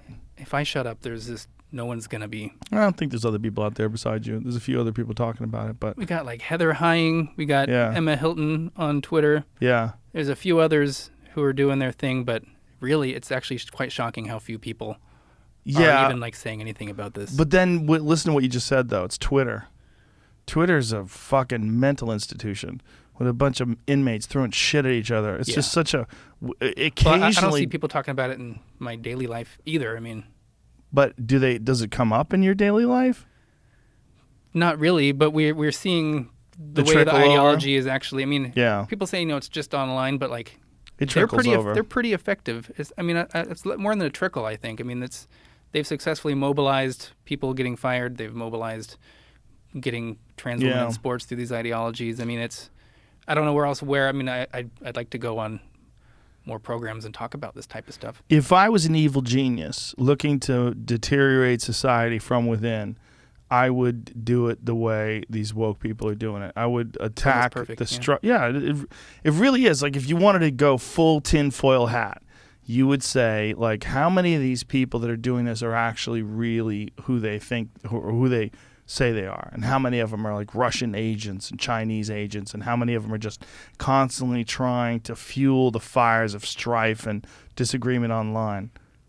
It's almost like a Darwinian process of how they've been able to like modify their arguments and what they do to just make this like perfectly adapted earworm that just like it just takes over. I mean, we had the previous, the Sokol hoaxes. This Alan Sokol wrote those papers for these physics journals or something about. He just wrote a bunch of nonsense like postmodern jargon, and he got it published in these journals that were Like supposed Boghossian. to be kind of like what they did. Or yeah. he was like the OG. Like was he?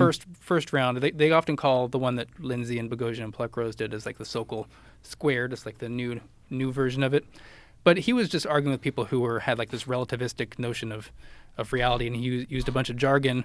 But that was stamped out really quickly because it was just clearly insane, and there wasn't a lot people did with it. But they've now sort of morphed where they're using that same jargon, the same ideology, but they're doing that ambulance chasing now, as I mentioned, with the gay rights, LGBT rights, and the civil rights movement.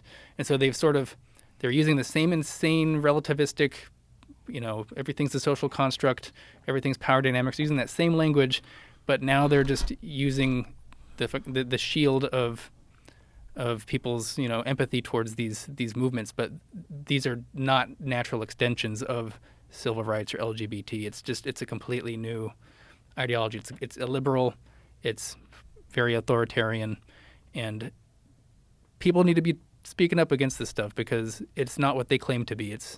It's Hannibal with the mask on, he just pretending to be the dead cop.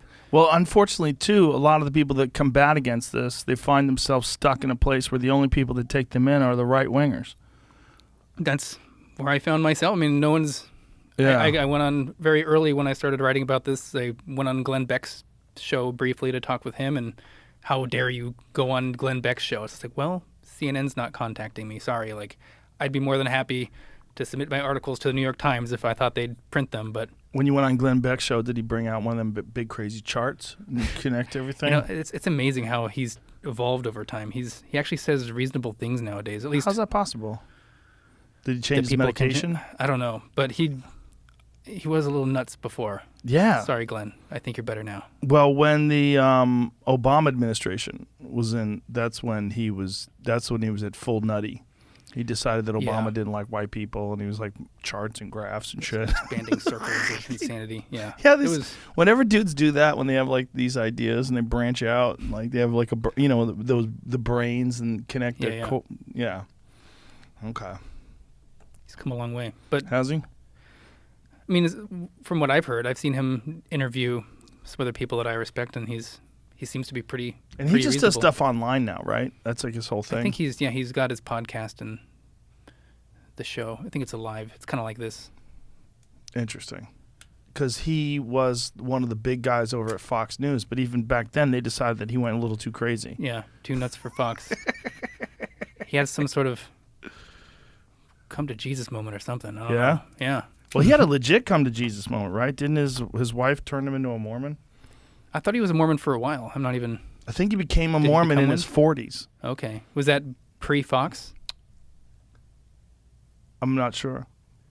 Anyway, I tend not to have much of an issue with him. I'm sure we disagree on religious stuff because he's a Mormon, but apart from that, he does seem to be liberal in the classical broad sense that I tend to be partial to nowadays. Yeah, it does seem like more and more people who find themselves politically homeless at least find that they can get an audience on the right.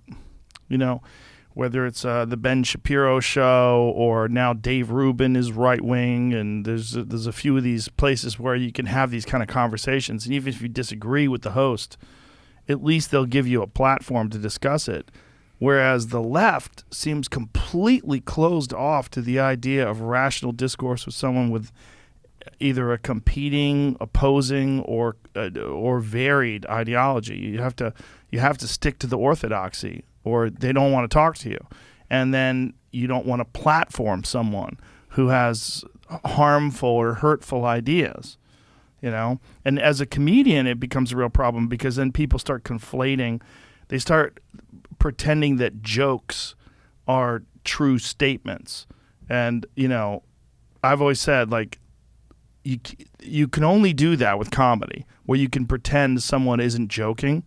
Like, you don't really think Bob Marley shot the sheriff, right? He didn't.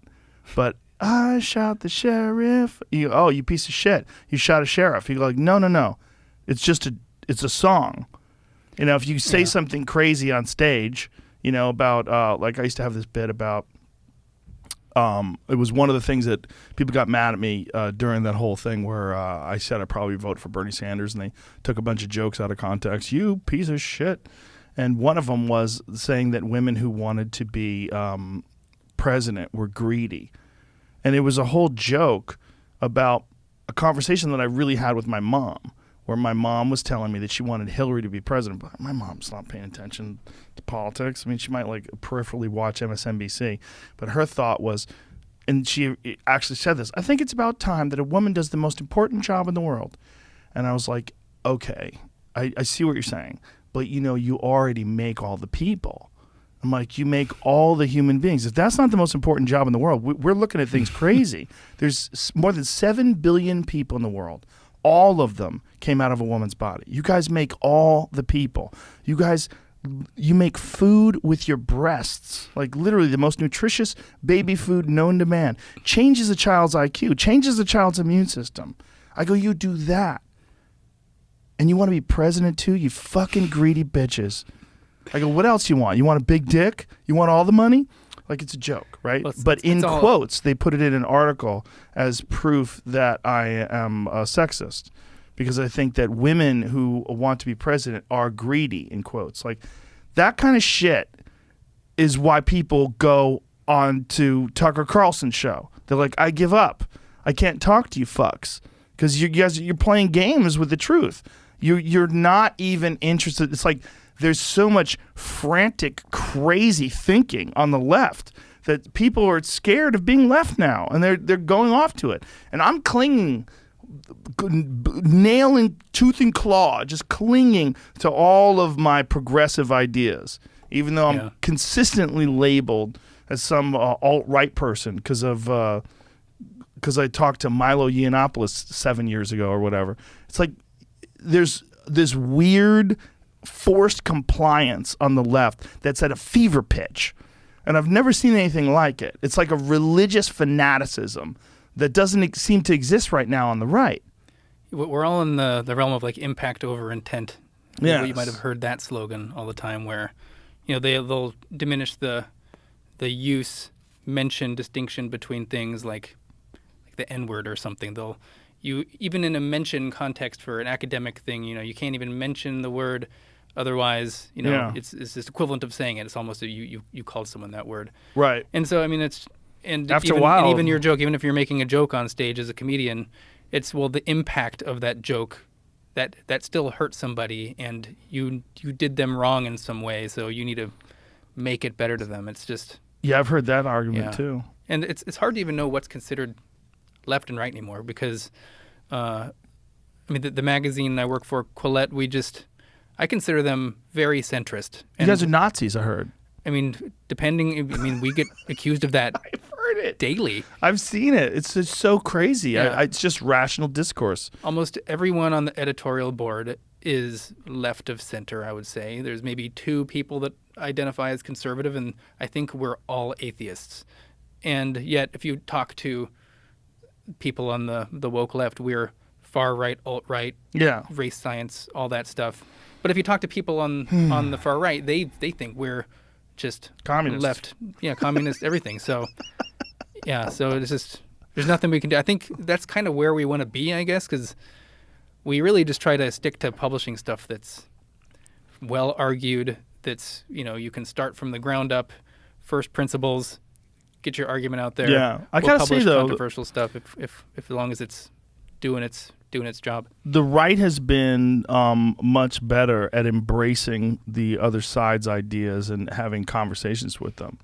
It's insane. I never thought that was. I mean, the left was always been the free speech people. That's why I considered myself on the left for so long. I just sort of eschew any of these political labels now. I'm just my philosophy now is just ask me what I think on any topic, and I'll tell you what it is. I'm not going to say I'm on the left or the right, or I'm a this or that. So it's just I feel the same way. I can't tell you what I believe in with one label, and it makes no sense. Right. Well, there's certain there's certain things that if you, no matter what you believe, if you believe that, they won't have you on the left. Like Second Amendment is a good one. Like gun rights. The idea that people should be able to protect their home with a firearm, like that is outrageous. Have you not seen all the mass shootings? And they'll just conflate those two in some sort of a weird way. They'll conflate gun violence with, it's with reasonable gun ownership, responsible gun ownership. It's like, God damn it, they're so different. Like that's like when a guy has a car and he drives into a crowd and starts running over people like that. You don't equate that with a reasonable use of responsible use of an automobile. You don't, right? Because it's a malicious intent thing. It's a tool. It's what it is. But there's certain things like on the right you have to have pro-life. Like pro-life is on the right. Pro-choice is on the left. And if you are if you are open to all left-wing ideologies, all left-wing ideas, whether it's gay rights, civil rights, go across the board, women's rights, but you get to abortion, you go, man, I think that's a baby. They'll go, what? You fucking Nazi, and they'll want you out. You can't even have the reasonable argument, like, okay, when is it a baby? Is it a baby at 7 weeks? When it has a heartbeat? 10 weeks? What about 3 months? Is it a baby at 3 months? Like, they'll get super uncomfortable and start getting angry at you. Like, is it 5 months? Like, when's it a baby? When's it a baby? Is it when it exists out of the womb or when it can exist out of the womb? Like, when's it a baby? It's Nobody interesting likes how that. a lot of the ideologies on the left, though, they're very much for breaking down binaries and thinking in terms of spectrums, but then they have such like a black and white view of so many issues, like pro-life, pro-choice. Mm-hmm. You know, even when, and I'm the first one to say that I think there's actually maybe a spectrum there. You know, maybe at past a certain point, maybe I'd be less comfortable or completely uncomfortable with, you know, aborting that that what do you call it? Fetus? The fetus, yeah, sorry. The biologist, thank you, Joe. And in reality, I think there is sort of a spectrum there, but we just get lumped into these two sides, and I see the right do it all the time too, where you need to be pro-life, and that means the moment of conception. Yeah. Even though, like, we're just talking, it really is, I mean, yeah, it's technically a human cells, and people don't like the whole bundle of cell thing, but it is technically human, but is it a person? You know, there's... I don't. That's just like a philosophical question, right? Like the morning after pill. But like, is that the same as a 6-month-old abortion? A fly is more sentient than a fertilized zygote. I have no problem swatting a fly. Like, right. So, yeah, like, or people that are pro-life and pro-war. You know, especially interventionist foreign policy wars that are completely avoidable, where thousands, if not millions, of civilians die. Like. There's a lot of people that are pro-life, but also pro-drone attack. And pro-capital punishment, too. That's a big one. I think there's probably a big overlap between pro-life and pro-capital punishment. My friendship with Josh Dubin and his work with the Innocent Project and having Jason Flom on the podcast and Josh and discussing these cases where people are unjustly accused and spend decades behind bars, and the feverish attempt by these prosecuting attorneys to deny these people the ability to get out, or to even, in some cases, to even show evidence that would exonerate them. They shield DNA evidence. Amazing. It's crazy. And so the people that want an eye for an eye, like, I get it. Like, if you're talking about very specific people, like monsters, like, you know, a Ted Bundy type character or something like that, and you say, hey, that person shouldn't be alive, they shouldn't be on this planet. If you're fucking really sure, if you're really sure that that's the person that did that, if you're real sure, but man, people get accused of things all the time. And then, you know, one of the things that Josh Dubin was talking to me about is cops that think that a person's guilty, and so they come up with a justification for planting evidence.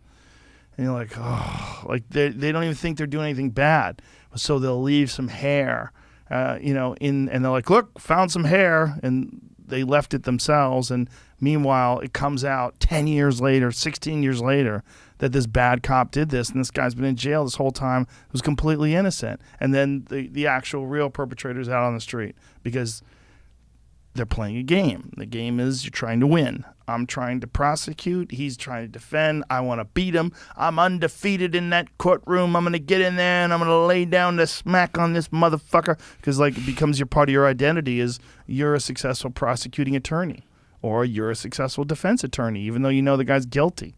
Like the people that represented O.J. Simpson. You know there had to be, when they said not guilty, they had to be like, what have we done? What the fuck have we done? You know, like both those things. But the fact that we know that there's a massive problem with people unjustly accused of crimes, put in jail for long periods of time, and we don't even know how many of them there are, but the Innocence Project has uncovered countless numbers, right? I guess you can count them. There's a lot. I think the going number was in a paper in PNAS that said around 4%, but they said that was a a fairly conservative estimate. That's a fucking lot, man. Yeah. That's a lot. That's a lot. Yeah. That's 100 people. 4 of them are going to go to death, and they didn't do shit. That's crazy. That alone makes you go, man, this fucking... But then you hear about people getting out of jail really early for things that are terrible, and you go, whoa, hey, like, that's not good either. It's not good to be too lenient. Like, I was reading about the new Los Angeles district attorney, the one they're trying to recall, who put someone in jail for a fucking gang murder for 9 years. And everybody's like, what, 9 years? Like, that's someone's kid. Someone's baby got murdered. And you're going to give this guy 9 years? What are the chances the gang member is going to get out of prison and just He's gonna resume be a normal perfect. life? He's going to, like prison's going to make him less of a gang member. Yeah, dude, 9 years ago is not that long ago. You know? I mean, go back 9 years ago. That ain't shit. I was just starting down the pathway to become a science professor. And then... It's 2012. I mean, that's not that long ago. That's back when we thought that's when I just started going back to college, we thought that the Mayan calendar was going to be the end of the world. Were you one of those people? I wasn't. I was. I had a rapture party on that day. Did you? Yeah, we did. We did a rapture show. We did an end of the world show. It was me, Doug Stanhope, Joey Diaz, and Honey Honey, the band. We did a show at the Wiltern in Los Angeles. Did you have a plan for the countdown? Well, we were hoping the world would just blow up or something, and then we wouldn't have to have a countdown.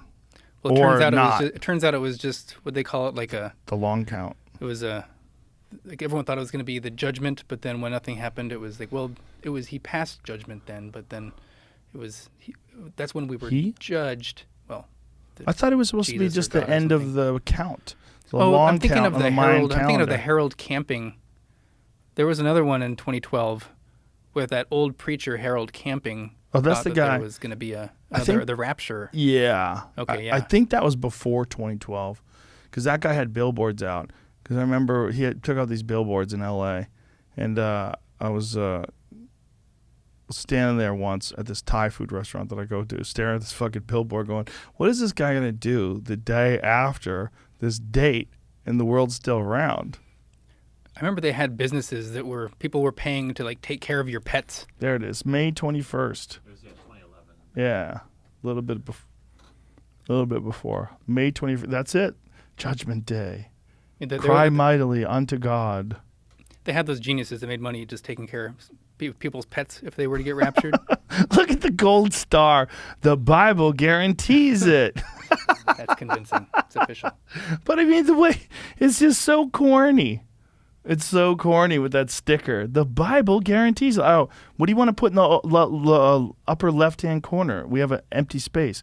How about a nice little sign that says the Bible guarantees it? Yeah, it's going to be a few people that are on the fence. But once they see that the Bible guarantees it sticker, that gold sticker in the upper left-hand corner, yeah, that's gonna be convincing. That's nice. I do miss the atheist movement and what it used to be. Yeah? That's stuff I wish I could still talk about, but it's just like... No one gives a shit about that anymore. But let's talk about this. Like, why do things like that get corrupted? They start off good, and they start off where, what the atheist movement and the skeptics movement, it's essentially, there's a real place for those things, right? Skepticism is important because so many people go down these rabbit holes, and I've been guilty of it many times, where you believe nonsense because you haven't looked at the evidence correctly, or maybe you're looking at it, you have a biased perception and your confirmation bias, and you're only looking at things that go along with this stupid idea that you have in your head. Like flat earth people. Like, have you ever gone down the rabbit hole and done a flat earth search? Not too much, but oh, I know my that goodness. I watched a video last night. Last night I watched this video where this guy was explaining all these different things that indicate that the world is flat and how stupid it is for anybody to think that we're going 1,000 miles an hour and X amount of 1,000 miles an hour through space, and yet everything's staying on the table. Yes, and that the water's flat even though we're on a globe. Come on, the water's flat and calm even though we're on a globe. You know how stupid that is. And the way they say it is like, if no one who understands why all these things work says it to him, because like, don't you think you'd be able to feel it if you're going 1,000 miles an hour? I'm like, Okay. Why? And they're the people that were agreeing with them, like, yeah. It's I'm like if you're in a car and Exactly. you're going fast and then you maintain Or your a speed, plane. you don't feel like you're going. when you're on a plane, yeah. you're going 500 miles an hour, and you get up to go to the bathroom, unless you hit turbulence, you didn't even notice it. I'm trying to reboot the atheist movement a little bit. Just don't. Just leave it alone. So there is one anti-woke atheist movement out there. They're called Atheists for Liberty, and it's run by a guy named Tom Sheedy, and he had me on their board of advisors. So I recommend going there. Atheists for Liberty. I just think the problem is with groups. I really do. I think that's the same problem we have in this country when it comes to political parties. Like there's ideas, but when ideas get coalesced, when they get sectioned off into categories, then you get tribalism. And as soon as you get tribalism, you get you get a dehumanizing of the other. Those fucking idiots on the right, or those stupid liberals, like these fucking losers who are ruining America with their stupid ideas. And it's so easy to do. It's so easy for people to do, where they categorize people as one or the other, as the good or the bad. And it's infuriating. Well, that's when they turn it into identity. So I'm for having there be an atheist movement, even if I don't want to make it about my identity, because part of the reason I want to have these conversations about atheism is because I want to hear the best arguments against it. I'm willing to change my mind, so, and I won't have a identity crisis if someone were to show me, like, oh, here's some really excellent evidence. Have you done psychedelic drugs? I've done mushrooms a fair amount of times, maybe 10, 15 years ago. When you say you've done mushrooms, how many grams? I think I did an eighth of tea. An eighth? What is that in grams? What's an eighth? Like 3.5. 3? And in tea? It hits you harder, faster, but it's not as long of a trip. Oh, yeah? I had like mind-melting experiences off that, so. Yeah. There's some certain psychedelics that leave you questioning all of reality itself. Well, I remember having experiences where, like, I just felt so enlightened that, like, I know the keys to the universe. And then, of course, you come down off it and you're just like. No, I don't. No, it was just super pure high. euphoria and whatever. Yeah. Well, I think there's certain moments where you grasp ideas that maybe aren't available to you. Carl Sagan talked about that. About ideas that are available to you under the influence that just aren't.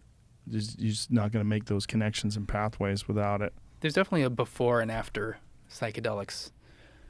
Yeah. Of just sort of the way I know that what I'm seeing right now is being very stable. Like just a few little twists of a knob and, things just kind of melt away in ways you never thought possible. Like, yeah, it's insane. Yeah. Well, that's the argument against atheism, particularly DMT. It's the argument like, okay, what is this? Is this really enlightenment and enlightened beings you're communicating with? Is this really another dimension? Is this really a well of souls? Or is this just massive hallucinations that are so spectacular that you can't discern between them and... Yeah. I mean, you're taking a chemical of some sort that we know is like interacts with your brain and, it's gonna cause things. It's so... There is like a one-to-one relationship between... I'm taking this thing and it's altering my mind in a way. So the weird part is that your brain makes it though. That's what screws people up. I mean, I would just be the one to say like, well, you're taking a substance that alters your perceptions, and so there's no. It seems like that makes sense. I don't know if you have to like say that it's attached onto something more cosmic or anything. If I wasn't so lazy, I would try to get really good at Kundalini yoga. Because apparently the people that do Kundalini, that really go deep with it, can experience DMT-like states. What's the difference between normal yoga? It's got some weird head bobbing. There's a lot of like weird shit to Kundalini. Just something about the movements releases certain kind of... There's specific movements that they think are designed to accentuate the release of endogenous DMT. Because the people that I know that are into it, that have done the actual drug and then done the yoga, say you can get there. You can actually get to a full-blown DMT trip with like, an hour, 2 hours of Kundalini yoga when you practice it on a daily basis. You get it. Apparently, it's like what they did was they figured out a way to physically trick your body into releasing that stuff, that we know your brain and your liver and your lungs and different parts of your body produce. But in so many different religions, there've always been these sacraments that they take to get in touch with the gods. And if you think of all of the different religions that have to do with betterment of the mind, addressing the soul, the way we interface with each other, and there's like some real knowledge and wisdom in there that they think is coming from these psychedelic compounds. And then these psychedelic compounds are often equated to religion and religious sacraments and all these. Those are the real questions. Like, well, what is going on? What is going on that so many different religions seek enlightenment through these substances, and through these substances they believe that they're in communication with a higher power? Yeah, I mean, they create these, crazy experiences that are, especially to, some tribe or something, inexplicable. Yeah. And I wonder to a degree how much sometimes the religions and the spirituality they put around their religion is based on the fact that they found that particular hallucinogen and they built a religion sort of around those experiences. I'm sure. Yeah. Yeah, I'm sure a lot of them. Rather than having the religion beforehand and then having that correlate with like their experience. Well, I think with a lot of them, there's the ancient religions. It's so old they don't even remember what came first, the chicken or the egg. Like the Soma and the Rig Veda and the Amanita Muscaria in the ancient Christian religion.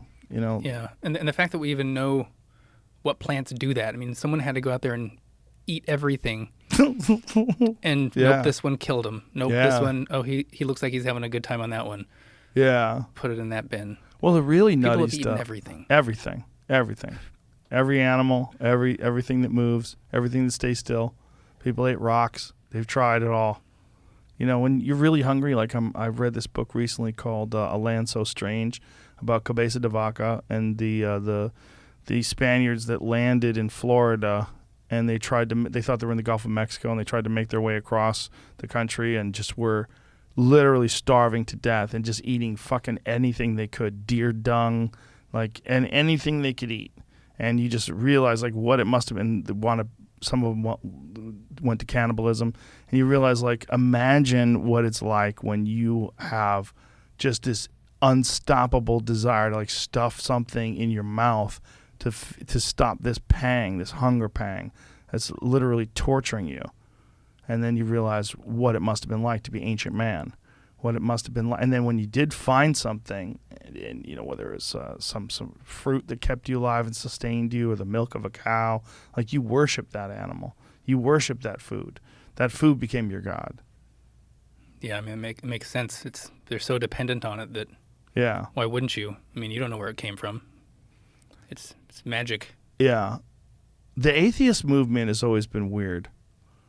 It's because some people, the same thing as the skeptic movement, some people don't want any wiggle room. They don't want any room for weirdness. But some things are weird. There's room for weirdness. I think a lot of them are okay with weirdness. They're just not okay with the saying, this is weird, and then ushering in some other explanation that isn't, justified. I think a lot of skeptics are okay with, that was weird. Well, let's wait to see what might explain it, or if nothing explains it immediately, we're willing to wait to see for more data to come in on it. The UFO thing right now is fucking a lot of skeptics' heads up, because the government themselves, the Pentagon themselves, they're going, look, we don't know what the fuck this is. We have this video footage. We don't know why it's moving this way. We don't know how it's doing this. We don't know how it goes in the water. We don't know what this guy saw. It went, 50,000 miles an hour or whatever. We don't know. Well, sorry, we have no idea. And then the skeptics are scrambling themselves to try to figure out what the hell these things are. You should have Michael Shermer on to talk about that. Oh, I have. Oh, yeah, I've had it. For the recent ones? No, not the recent ones. He wrote a good article for us at Quillette about, what's it called? Something documenting the unexplained, or something. I think that might be the name of his essay. Mm. But he kind of went through all the new films and just sort of, I guess, did a pretty big debunking on a lot of them. Yeah, I doubt it. I bet he didn't. I bet he thinks he It did. seemed pretty good, but Listen, man, that Commander Fravor footage where they went off the Nimitz in 2004, whatever that thing was, it went from more than 50,000 feet above sea level to 50 feet above sea level in less than a second. They have it on video footage accelerating off at thousands of miles an hour. They don't even know how it did it. It paused, dead stop, and then instantaneously took off going thousands of miles an hour with no visual propulsion system whatsoever, no heat signature. You've got two different fighter jets looking at this thing. You've got the people in the Nimitz say that they've been spotting these things every couple of weeks. They don't know what it is. They have zero idea, and neither does Michael Shermer. The reality is there's some shit that's happening right now in terms of unidentified flying objects or UAPs or whatever the new term they like to do, where legitimate scientists and physicists are shaking their head. They're scratching their head going, what the fuck is that? What is that? well, I'm fine with head scratching. I mean, what do you think it is? Drones. From It's either someone's. It's either some like human. Yeah, drone? it could be. It could be some black ops that we don't know about, some military operation where they've developed some sort of nuclear powered drones that can move at insane rates of speed, and there's some sort of an alloy that can protect it from going thousands of miles an hour, and maybe they've developed some sort of a magnetic propulsion device. Apparently they were trying to work on something like that quite a long time ago. They were trying to work on some magnetic propulsion device decades ago. And it's, who knows, man? We don't have no idea what the fuck they're doing at, like, in the middle of the desert, some random, crazy laboratory they've got carved into the side of a mountain and camouflage from the general public. They could have some drones there that operate in some wild way that we just really are not aware of the technology. We're not even aware it exists. And maybe the great smokescreen is to tell the general public that these things are unexplained. Maybe that's why the Pentagon is the one talking about it. Like, we have no idea. These things are they're beyond our control. Meanwhile, maybe it's theirs. It could be. It could be, yeah. Or I'm always of I prefer the hypotheses of maybe it's a technology or something we just don't know about. But it's when people go for the must be aliens. It's where Right. I kind of get lost. Well, look at what we're doing, right? We have a rover right now on Mars. We have this thing just hovering around Mars, moving around. We got little propellers that can work on propellers. We got some that work on tracks, and they roll around like a tank. We can do that without any biological life powering it, like on the spot. Why would we assume that, like, these things have to have bodies in them? Like, why would they want to have bodies in them? If we could do that on Mars and do it remote control with our fucking crude little janky technology, imagine with some civilization that's 1,000,000 times more advanced than us, or 1,000,000 years more advanced exponentially. Imagine what they could do. Yeah, I think we talk a lot about just like driverless cars and driverless semis, but I mean, I think if we're not there already, driverless like Spaceships, F-16s, or just yeah, all those types of things, or attack drones. I mean, there's got to be. You've seen those drone shows, the drone light shows, where they're all moved. They can do the most insane things. Like, imagine just putting guns on those things. I mean, they exist. Like, they have to be. Some government has those things, and just imagine how easily they could just assassinate anybody they want to. Just fly those things in. Have you seen those speed drone competitions where they're just like, it's insane how it's fast incredible they are. and so agile. Like, Yeah. put a little gun on there, in and out. Like, Well, you've seen those CGI robots that shoot guns where they pretend it's like an actual real robot, but it's not quite yet. Have you seen those? just the ones that are like walking with the weird backpacks. No, they run and shoot at things. Like the and Boston Dynamics. They have like the dogs, and they have the. But these are not real. Like, a lot of people thought they were real, including me, but it's fake. But it's like, what it is it looks like a robot person that jumps and does flips and then shoots targets perfectly.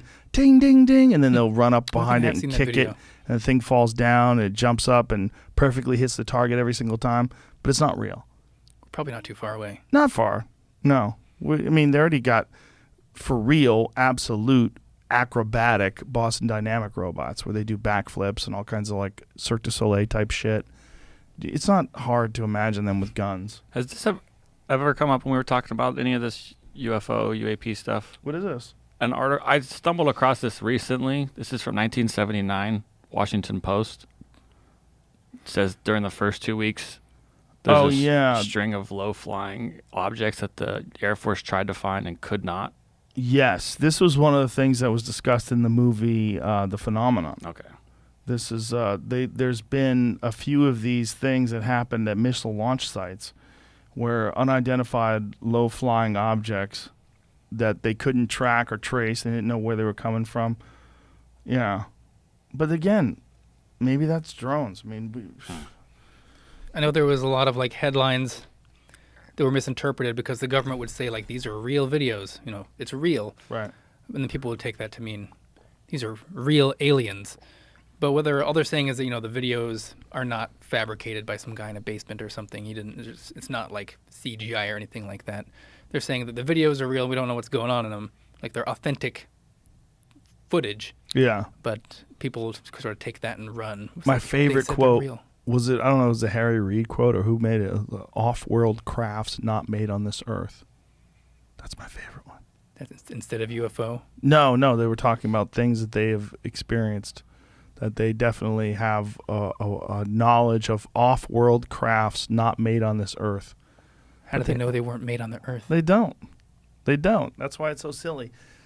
But it's fun to think about it. That's the problem with all this stuff, is that it's so intoxicating to think that something is visiting us from another planet and just checking up on us, making sure we don't blow things up. That's horrifying, I think.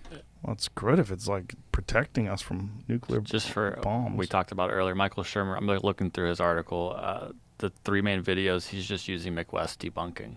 So he didn't have anything additional on that. Oh, he adds Mick West's videos? He's just talking about how Mick West debunked them. He didn't, though. Right. Well, that's all I'm saying. Yeah. He didn't add anything to that. Yeah, if you listen to people that actually, if you listen to Commander Fravor, there's actually video footage of actual fighter pilots debunking Mick West debunking, because he doesn't understand the sophistication of the instrumentation on those things. It's not as simple as you saw something, you thought it was a balloon. No, they lock in on these things. They can determine the altitude, the speed. They know exactly where they're at. And these if you look at, there's videos of there's a fighter jet pilot debunks Mick West's debunking.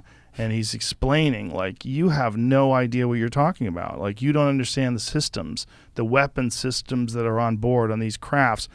There's no room for misinterpretation. And he said that trying to find one of these things through these weapon systems, just randomly coming across it and locking onto it, would be like trying to find something looking through a straw. Like looking through a straw and looking at a mountainside and trying to pick out a very specific tree. Like, you're looking at the whole totality of the sky itself, and they're locking in on this thing that's going 1,000 miles an hour, or whatever the hell it's going. Like, he explains it the way the fighter pilot explains it, by the very specifics of all the instrumentation and how it works and why these aren't errors or mistakes. And the same thing that Commander Fravor said. When Commander Fravor broke it down and described how these systems work, you realize, like, to the casual person that doesn't know anything about fighter jets, you can come up with all sorts of reasons why there's no way that could be a UFO. But when you listen to these guys talk, especially a guy like Commander Fravor that was there and experienced that thing and saw it and how it mirrored him and it mirrored his movements and then jammed radar, it jammed tracking systems. Like, they don't know what the fuck these things are. I mean, to say they're from another planet is kind of crazy because they're right there. Why wouldn't you assume it's from here? Yeah, they're on this planet. Yeah, it's right here. That's what we know, at least. But it's so fun. That's the problem. It's so fun to say it's from another planet. To find out, it's really enticing. I mean, if you see a Chinese sign on it, you're like, oh no. You look really close. There's a tiny little CCP sticker. Oh god, it'd be the most exciting thing ever to discover that extraterrestrial life is real. Yeah.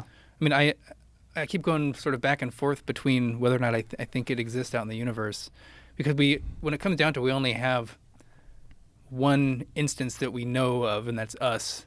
And so it's hard to like extrapolate from a single data point. But then when you the whole Fermi equation and stuff. Fermi paradox, yeah. It's hard not to think that it's like teeming with life. But then there's the whole like, where are they question. Well, they're so far away. The thing about it, just the distance between us and the closest stars. How far? Hundreds of light years? What's the closest star to us outside Alpha of our Centauri? galaxy? I mean, how many light years is it? It's just like a couple. 4? 4 light years? 4.3. So Alpha Centauri. So that would be convenient. Proxima Centauri. So Proxima Centauri. So if something could go wicked fast and it was only 4 light years around, that's like living in San Antonio. It's an hour away. No big deal, right? 4 light years. If you've got some kind of supersonic or super light-powered, faster than light jet, something that operates on gravity. Yeah, I mean, even if you had a planet teeming with life too, I mean, we're only one species out of a million or so that is even capable of doing anywhere approaching like what we're able to do here. So there could just be how many planets is just a bunch of dinosaur-like type things out there that will never. That's trillion, correct? That number, 40 trillion miles away. Kilometers. That's trillion, yeah. Yeah, That's a lot. It's a lot. It's a ways. Yeah. Yeah, what you're saying is correct, but also the universe is infinite. So, the way Neil deGrasse Tyson explained it is like not only is there most likely life, there's you're out there. There's so much variety because the infinite means there's literally no end to any of it. So every single combination of things has happened, even every single version of the your whole multiverse thing. Yeah. Well, it's not even multiverse, like just in this universe itself. And then there's the multiverse. But in this universe itself, if this universe really is infinite, if there's an infinite number of stars and an infinite number of planets connected to those stars, that means there's an infinite number of you and me and Jamie in a room somewhere having the exact same conversation with the exact same pauses. And then there's an infinite number of varieties of ways we branch off from these conversations and disagree or agree. I thought the consensus was that the universe is of a known size, and mass and everything like that. But I always get confused when they try to talk about there's no center of the universe, and they'll use the analogy. They'll have like a balloon with dots on it, and they're like, if you expand the balloon, all the dots are moving each other. No matter what dot you're on, like all the planets look like they're moving away from you, and that's sort of like with the situation we are in our universe. Only we're in 3 dimensions, so you have to take that balloon analogy, and that is dots on a single dimension, and you need to upgrade that one other dimension because we live in the 3-dimensional or 4+ time world. And that's when I just can't wrap my head around how can we extrapolate the surface of the balloon situation to a 3-dimensional world situation. That's just when people like Neil deGrasse Tyson, and they lose me. Yeah, my brain just broke listening to you talk about that. Well, then there's the black black hole I probably thing. didn't say it very well. The black hole hypothesis that inside of every galaxy there's a supermassive black hole that's like 0.5% of the mass of the galaxy itself, and the thought is that inside that black hole might be a whole nother universe, like a gateway to an entirely different universe with hundreds of billions of stars and hundreds of billions of galaxies, and each one has a black hole in the center, and you go through that, and each one of those is a whole nother universe. I mean, fractals, like we see in nature, if that's what the universe is, and people are like, well, that's too crazy. Well, dude, what it is crazy enough.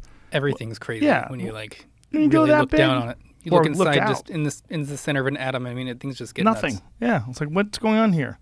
Things in superposition. Yeah, I mean, why would it be more crazy if there's an infinite number of universes that exist and an infinite number of black holes out there, and each one of those has an infinite number of universes inside an infinite number of black holes? Like, but why is that crazier than what you see?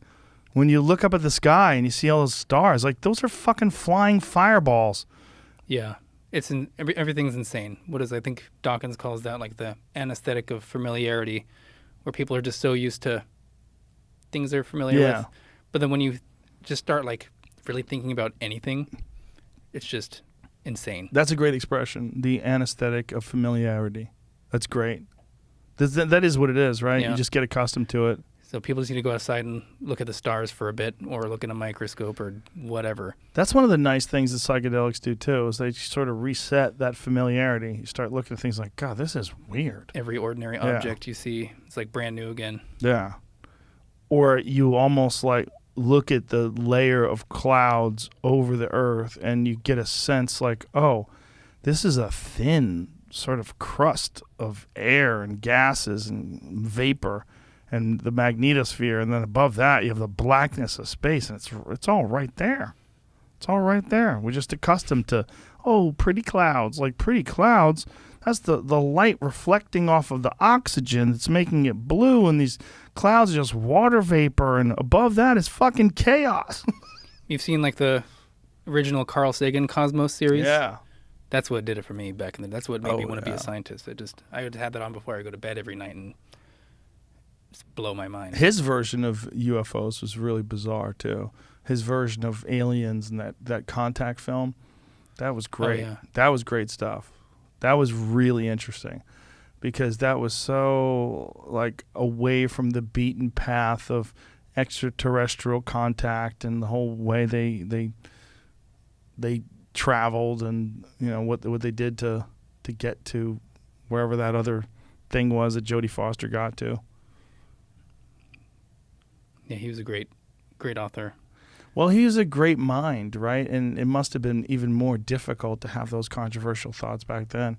And by the way, he was a huge pothead. Yeah, he did talk. He talked favorably about it, helping him think and come up with ideas for physics. I think he did it initially under a pseudonym. Oh, really? Yeah, I think the initial things that I'm pretty sure we've pulled this up before, right? The initial things that Carl Sagan wrote about cannabis, he wrote under a pseudonym because he didn't want to be discredited. I don't know. I'm finding it right now, but I feel like it was like Mr. X, Dr. X, something like that. Dr. X. It's hilarious, like some X-Man shit. Yeah, but Mr. X. Yeah, Mr. X. Back then, I mean, you're talking about being a pothead and also being like one of the most, the most prominent public sort of science influencer when it comes to, at least when it comes to the cosmos and space. That was the guy. To find out he's actually just a dopehead, just a goddamn dopehead out there teaching my kids. He got a lot of flack for being the popularizer too. Like, there's this stigma that you're either like an actual scientist doing research, or you're a popularizer, not like a real scientist, even if you have the PhD and everything. And so he was, for a while when he like left doing actual academic science and became a popularizer, he got a lot of flack for that, even though it's clearly his calling. And he was also involved with, I think, a lot of the extraterrestrial search, like SETI and all that stuff. So he's definitely left his mark. Yeah, the getting angry at someone for popularizing something is really hilarious. Like, that is like one of the purest forms of hate. Yeah. Like, or just jealousy. Like, how silly and how pompous, well, how arrogant do you have to be? Think there's something bad about promoting science. I mean, it's all of us. Well, I can speak for myself. Like, I got into science because of people like Carl Sagan and Stephen Jay Gould and I mean, these people like Dawkins, Neil deGrasse Tyson, like these are enormously influential. And if we are not having these people and not having them promote real science, that's based in fact and evidence, who's going to fill that void is going to be the crazies. I mean, that's what they're currently doing now. Yeah. And so, I mean, I'd like to write some more stuff about just popular science, and I'd like to sort of move away from a lot of culture war stuff at some point, because I can only write the same essay, in various forms so many times. Is that mostly what you concentrate on now, is culture war stuff? Mainly sex and gender, yeah. Although I will dabble in some of the critical race stuff, but no one wants to hear like I talk about critical race theory. So, so I stick to, and I'm, as a biologist, it's in my wheelhouse to talk about when people are conflating things in biology. So that's what I stick to, because that's kind of what I feel the most comfortable talking about. Science entertainers are so important because it's hard for people to absorb otherwise. It's hard, without a guy like Neil deGrasse Tyson or a guy like Carl Sagan back in the day, like there's something about when someone can put it into an entertaining form that it'll at least get the sparks going of curiosity. Oh yeah, I mean, Carl Sagan got me into. Well, I thought I was going to be an astronomer at first, and then he got me into the science, and then it was the Dawkinses and Goulds that got me into evolution, and then the whole science and religion debates that erupted after that kind of just hooked me in the whole thing. There aren't really that many science versus religion debates going on anymore. Yeah, it's all woke, anti-woke now. They've sort of realized there's a bigger battle to have. And, you know, I find myself around more and more Christians. Not that I'm agreeing with their ideas on God or anything, but it doesn't even enter in the conversation. We were just like, whatever, we can table that for now. Like, that can just sit there because, you know, we'll have time to argue about that in the future, but at least we can all agree. You know, we're all modernists in the sense that we, you know, value science and evidence. You might interpret the facts differently than I do, but at least we can make the same basic observations about the world. Whereas with a lot of the other activists, like, we don't even have the same starting point. Like, right. If they're coming from a place of reality and truth is relative, well, then that's just, we can't even connect out of the gates. Whereas I'll talk to a religious person, and they might have a lot of weird beliefs and sort of certain degree of magical thinking, but at least they're able to look around and, you know, things are where they are, and we're making the same basic observations about things. And so I can have a conversation with them. And also, they're not going to think I'm a horrible person. They might think I'm going to hell or something in the back of their minds, but that's only for the really extreme, you know, religious conservatives that are going to go down that route. It's just maintaining some of these ridiculous ideas. It makes you wonder, like, how much of that could be fixed with hard labor? Like, how much of, like, these people, like, had to do something very difficult for a living? Like, you know, when they say there's no atheists in foxholes, there's probably no woke people in foxholes either, you know? It's like, you have to, you know what I mean? If they've experienced some sort of strife in their life, like that. I mean, it's I know it's like offensive to talk about them being like infantile, but the reason you see like a baby and they'll like bump their arm on the table and they'll just wail, and you think like, well, you just barely touched your arm. I've seen kids that have been babysitted and they're just, but when you think about it, like, that might be the most painful thing they've ever experienced in their life, because if they're super small, they've only been around for a couple months or a year, like hitting your head on a wall, that might just be, you know, it's their relative pain. It's the worst ever. And I think we're kind of getting to that point with a lot of some of the really far woke activists where they've just never been challenged on their beliefs on anything. And so I'll say something like, you know, sex is not a spectrum, and they'll wail like it's the worst thing that's ever happened to them, because it might actually be. Like, it does seem like I'm dealing with children on a daily basis. Well, in a lot of ways you are, right? Because there's an infantilizing of them in high school, and they're taught a lot of this stuff in high school, and then they go directly from that to college, and they go directly from that, they attempt to enter the workplace with the same ideologies. And a lot of times, like, these ideas have been nurtured rather than like when you get to college, instead of being challenged on these ideas, everybody agrees with you. And they're like, you're not even taking it far enough. There's actually no such thing as gender. It doesn't exist. You're like, oh shit, is this a new thing?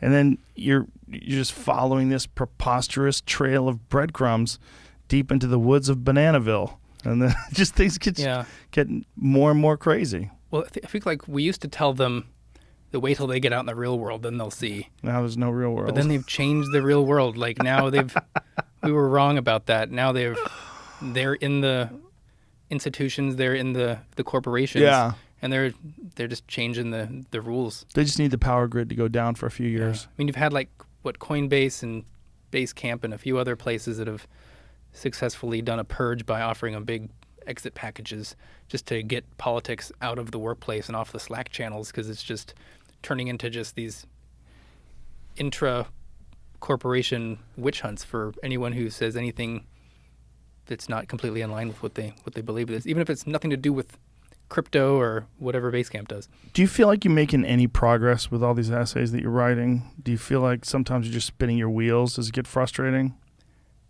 It can be frustrating. I do get a lot of feedback from people saying that it was very helpful for them. They shared this essay with their friends. I've had parents call me and say that they, based on some of my writings, like their kid had decided for themselves that, maybe they were using stereotypes to identify themselves as male or female, and they're no longer deciding to go through with their transition. And they've I've had one of those happen, and that was just super powerful to hear someone say that based on something that I wrote. I mean, that's like a life-changing thing. And I think one big thing that I'm helping to do, along with a lot of other people, is get people to be more, I guess, bold and to see these arguments that are being made about sex and gender or whatever it is, and have the tools to push back and to identify, which before to them was just this fire hose of jargon that they had no idea how to even respond to. They just would stand like a deer in the headlights at it because, holy crap, there's just so much ideology, this buttressing, and they try to sort of do this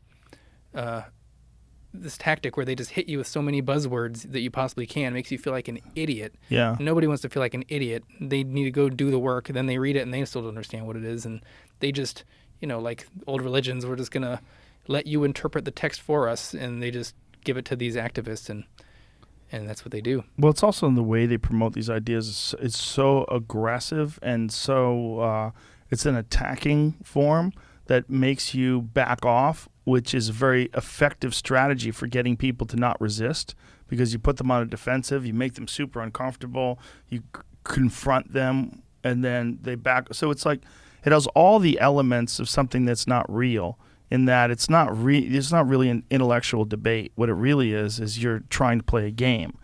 And the part of the game is forced compliance. Part of the game is getting people to agree with these new demands or this new framework for how to view the world. And the way they do it so aggressively, it's like they don't really want to know if their ideas can be challenged. They don't really want to know if there's someone who has an opposing idea that might be even better, and maybe they might ever want to rethink things. They go at it guns blazing with 100% confidence that they're correct. But not really. They're doing it that way because it works. Because when you say something to a person and say that this person is a homophobe or a thisophobe or a thatophobe, or when you do that and you get aggressive with them and then they feel the impact of it, they tend to back away, and you tend to, you enforce this idea on them. They get all, they get scrambled by it. It works. It's effective. So the more aggressive you are, the louder you are, the more the more shitty you are to people, the more sometimes it has an impact on them. Yeah, I mean, they make people feel as much shame as possible. Yes. And no one wants to be yelled at or called those names. Jamie likes it.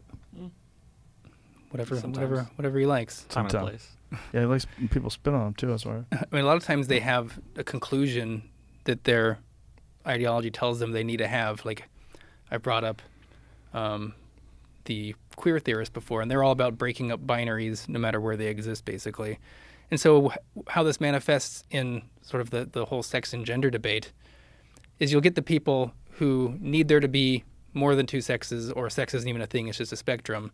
And so when I said there's like the sex abolitionists who think it's a spectrum or a social construct, then you have the people who think there's 7 sexes or 5. They're actually not separate groups. They're the same people who will use any of those arguments on any given day if they feel like one is just more convincing to get you away from the conclusion that there's only 2. Like, they don't care how many sexes there are as long as it's not 2. Don't you get the feeling, though, that when you're talking to people like that they're really playing a game? Yeah, that's all it is. They're playing a game. They're trying to score. They're trying to score on this game, and they're trying to say things that put you in some sort of an ideological checkmate. And then you got to go, ugh. And then they win. I just wonder how much of it is just purely driven by, the whole virtue signal, how much they want people to see them with the right opinions. And, there's a lot of that. Did they actually believe these? I mean, I had friends that I've co-authored papers with them, and early on they said, they compared, the statement trans women are biological women to, flat earth type stuff. And that's where they were at one point. And then they got a job later at a university, and then pronouns and bio went up the next week. And then now they're full full-blown sex spectrum denial people. And I just saw, and this is a person that I knew pretty well. And it's just like, what happened? You can tell me, like, blink twice if they're behind you, if they're listening, because we were good friends, and we know if you were faking it, you could tell me, and I wouldn't tell anyone. But do you think they're faking it, or do you think it just changed their mind? I think they might be a true believer. I think it changes people's mind. Yeah. I think people are super malleable. I mean, I think that's why cults exist. Cults exist because people can talk people into all sorts of shit that doesn't make any sense. And if your livelihood depends on you adopting an ideology, a lot of people It does in the academy for sure. I mean, just me saying there's two sexes and saying it loudly. People came after for you, yeah. But do you feel like there's an opportunity, because something like Quillette, which is really appreciated by a lot of folks because it does have this unusual platform where it's not really ideologically driven, and there's a lot of skepticism, and there's a range of philosophies and ideas about the world that exist on Quillette that, you know, it's not quite all the way left, and it's not all the way right. It's very centrist in a lot of ways. Yeah, we're trying to bridge that gap. I mean, that's what I see. But do you think that can also move to the universities, that somehow or another that kind of thinking can eventually manifest itself in a university? It's really tough. We're actually going to be doing a series of articles addressing this question, like, can the university be saved, or do we need alternative institutions? And I think most of the people I talk to in the centrist position, they think the universities might just be screwed. Is it a function of having to go to a location, though? Is it would it be more difficult if people were taking courses online, where, I mean, I'm sure you get some indoctrination, but maybe it would be less effective.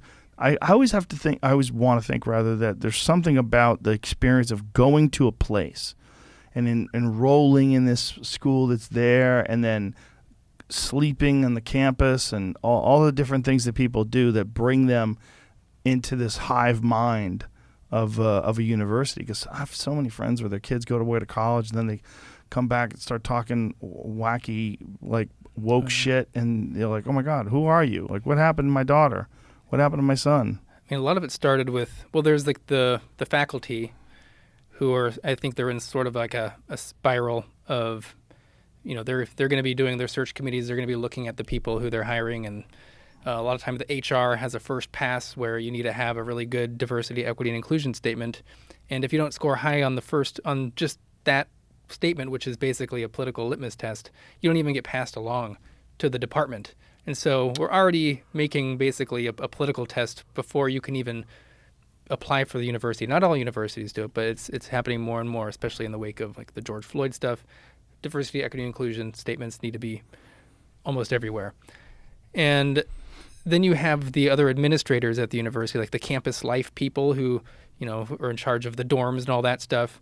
And they tend to be extremely woke, and they're involved in the day-to-day stuff of all the students there.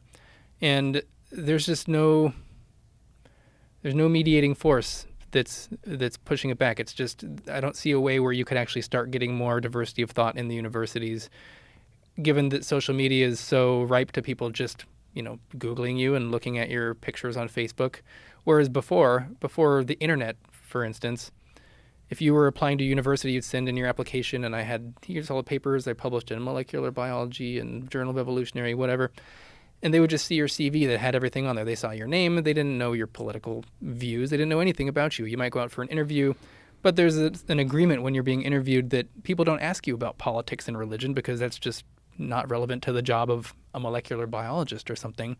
And so they would hire people who they had no choice, but because they were the most qualified candidate, they didn't know about their political views. So you had more political diversity just organically in those departments. They usually do skew left, just because I think that's just people who are scientists usually skew left. But now we're in the situation where people are being super screened before they get the job, and they have not only the equity, diversity, inclusion statements, but people searching you online. I mean, I applied for a university. No, actually, not when I applied to. I spoke to a dean, the chair of a department in somewhere in the Midwest, and they said that they liked my essays. I was applying to a bunch of university assistant professor jobs. And he straight up told me that he liked my writing. He uses some of my essays as just like debate things for his class. He'll have the whole class read it and they'll debate the points on it. And that he would like to hire me as an assistant professor, and that he thinks the rest of the faculty would also probably be on board. But HR has to look at the applications first, and he said there's almost a zero chance that your application will be passed along to the department to even be considered to be hired. And so that's why I left. Once I heard, just because of my article in the Wall Street Journal talking about the dangerous denial of sex, articles I've written in Quillette, my Twitter presence where I'm talking about this stuff. You Google me and that's what you see. And it's just a liability at some point. I mean, students are going to say they feel unsafe. And even if I were to get hired, what are my chances of getting tenure after 6 years if students are constantly saying they feel unsafe with me on campus? And I disagree with the whole diversity and inclusion type stuff, and they want you to have a whole diversity, equity, and inclusion component to your research, even if I studied WASP behavior. So, like, how am I going to include? I'm going to dedicate my time where I should be studying WASPs to doing a diversity, equity, inclusion project. Like, do we really want Einstein's? I'm not saying I'm Einstein, but someone who's an Einstein figure. How much time do we want them dedicating to a diversity, equity, and inclusion part of their research? Is there any good argument for a diversity, equity, and inclusion department?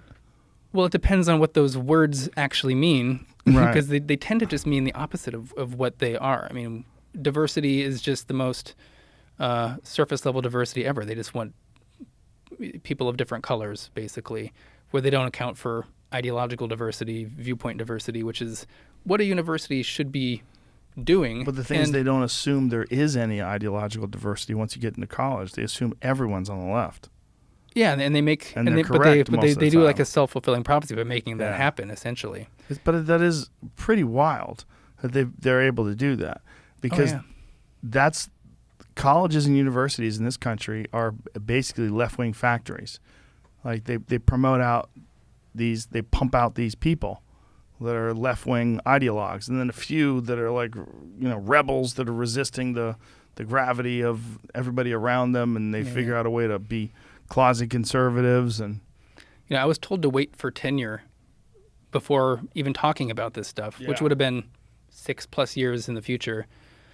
But it just sends such a weird signal, because people claim to value tenure because you get to have academic freedom and speak your mind. So they pretend that speaking your mind and being bold is a virtue.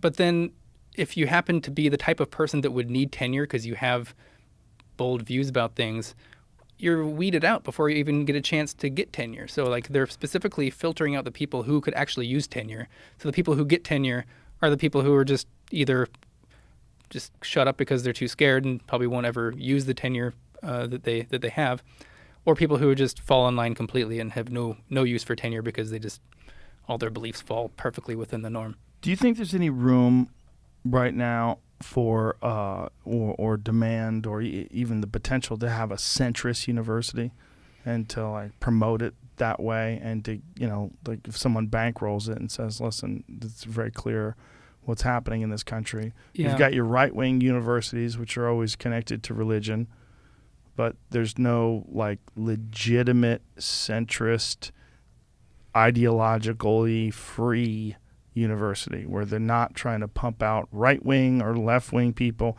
They're trying to allow people to debate ideas, and you give them free reign of thought and allow them to make up their own minds and draw their own conclusions. Yeah, I mean, to me, a centrist university isn't like a university necessarily composed of centrists, but as long as, like, you can have the Marxist professor as long as they're not training their students to be Marxists. They can talk about Marxism. They could even say, this is the idea that I'm partial to, but here's other ideas. Here's the best challenges to these ideas that Marxism faces, or instead of like just that. indoctrination. Instead of just indoctrination. And you hear from the people who take a lot of these gender studies classes that it's not a back and forth. It's just like, here's the way it is. Same with, some of the diversity trainings. Like, you're not being taught to think. You're just being taught what to think. And they're basically they're preachers. They're giving you the truth as revealed to them. And there is one college that I know of. It's called Ralston College. And a guy named Stephen Blackwell, he's founded the college. And they are dedicated to sort of the Enlightenment values. And I wouldn't say they're like anti-woke. They're just pro-debate truth. Let's hash things out. Well, that's great. And so That's I'm a hoping great it gets step forward. I'm hoping it gets some traction over there. I think most of it's online. I think there might be campus coming. They've got accreditation, and I'm hoping it becomes something. It's one step to the alternative institutions. Do you see as things get more and more crazy, there becomes more of a demand for articles like the kind of articles that you write, or at least more enthusiasm behind the people that do agree with you or that are interested in these thoughts? Yeah, more and more people are being aware of the problem. For a lot of the time, they just didn't think it was an issue. But I think, for example, Laurel Hubbard playing in the Olympics, if they win gold, like if they win gold, if she wins gold, that'll be a lot of people are going to wake up to that. People are going to realize how insane this is. I mean, the world can only get too close to idiocracy before people just shake it off, and then hopefully they can see essays like the ones I've written and other ones at Quillette. And I hope places. you're right. I'm skeptical, though. I think it can keep sliding. So there's like, and I'm getting more partial to this, is the accelerationist view where just like let the crazy go. And then once people realize the insanity that's unleashed on the world, then it'll quickly be stamped out because no one's just going to stand for that craziness. Right now we're sort of doing this, the craziness is just getting trickled in. You know, sometimes it's more of a quicker flow, sometimes it's just a trickle. But it prolongs the change, and it might actually be more difficult to get out if it's slower than if it's faster. I'm not sure which one I actually think is true, but I can see the proponents of the accelerationist approach. I'm becoming more and more partial to that every day. Well, the craziness is now attached to violence with things like Antifa, like what they've done to Portland and what was going on in Seattle. It's like now the left-wing radical left includes fire and weapons and all the crazy shit that Portland has sort of embodied. Portland's a wild place now. It's almost unreal. I see Andy No's Twitter feed where he's just documenting that stuff every day, and it's just like, this is every day. How are they trying to extract him from a hotel to beat the shit out of him? Yeah, I saw that. He had to hide in a hotel. Back. Yeah. So it's he can't do that by himself anymore. Well, I don't know why he thinks he can infiltrate and wear a mask and sneak around with those people. All they have to do is hear him talk, and they go, "Hey." Yeah. You know. He could have got killed at that last one. They were trying to get in the hotel. He certainly could have gotten the fuck beaten out of him. I mean, I don't know if they would have killed him. They might have accidentally killed him. It's just strange that they've become violent. Like the left, far left, like they're embodying these Marxist ideas and what you would think of. I mean, and inclusiveness, right? They're all about like non-cruelty. A lot of them are even vegan, and yet they're super violent. To get their point across. And now the Portland mayor is like turn them in, like fuck defunding the police, like call the police, get their photographs, we got to arrest them, we got to do something. Like he's done an about face for sure. Crazy, but they're still. faced. I mean, are they still letting people off for rioting? Because that was the big thing, is they'd let them in and then they would just release them if it was, even if they're about to burn down a bank. Do you have hope? I do, yeah. I see a lot of more people speaking up about this. I think it's going to get worse before it gets better, but more and more people are speaking up and they're identifying the problem and they're able to articulate the problem. And I think we're still going to see the crazy go, but there's at least this other force that's beginning to push back. And at some point, I don't know if it's maybe 5 years from now, I think we might start seeing some real 5 years from progress. Now? We have to wait 5 years? I always say that I think the ideology isn't stable on itself too, so it'll either just eat itself or a combination of people pushing back and it eating itself. I just don't know how it comes back around. I do think it's eating itself. They are attacking themselves, and you really can't be woke enough. They'll find someone who's not quite as woke as they are, and they attack that because it's a little status game they're playing. Oh yeah, big time. In the whole article in here on the knitting wars on Instagram. I mean, it was just one-upmanship you're not. What's the knitting wars? So it started, I mentioned it a little bit earlier about someone who made a post on Instagram that they were going to India, and that there was this dream that they always had, and it was, to them, they mentioned that it was like going to Mars. And then someone said, you're othering people. This is like colonialist language. And then so someone came to their defense, and then they got canceled, and then some big person in the knitting industry just didn't say anything about it, and they came after her because the silence is violence type thing. And it was just this snowball effect of there's no right response. You can either say something, or if you're silent, you're going to get canceled. So it's just, yeah. But you just think stories are everywhere. It's unsustainable. I don't see how it could be. I think more people are getting sick of it. I think in a lot of ways it's pushing a lot of people that were in the center or even left, but reasonable left. It's pushing them towards the right because it makes them angry. They don't feel like they belong anymore. And then, they find that the right is more accommodating to their ideas, and they're willing to talk to them, and, they seem more reasonable in a lot of ways.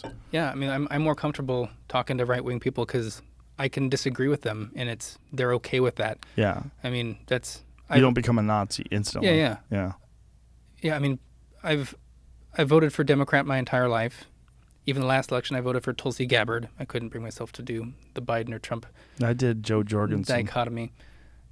What was she about? Libertarian. Oh, okay. Yeah, I mean, that's more open. I'd appreciate that more. But I'm there. I'm right there. I'm almost about to vote Republican. I don't think I could vote for Trump if he was running again. I couldn't vote for Trump if he was running again. I think he's just a toxic figure. But if someone like DeSantis was running, right, I would probably vote. I would vote for him. I would vote Republican. He seems a really reasonable alternative to a lot of the nonsense woke bullshit.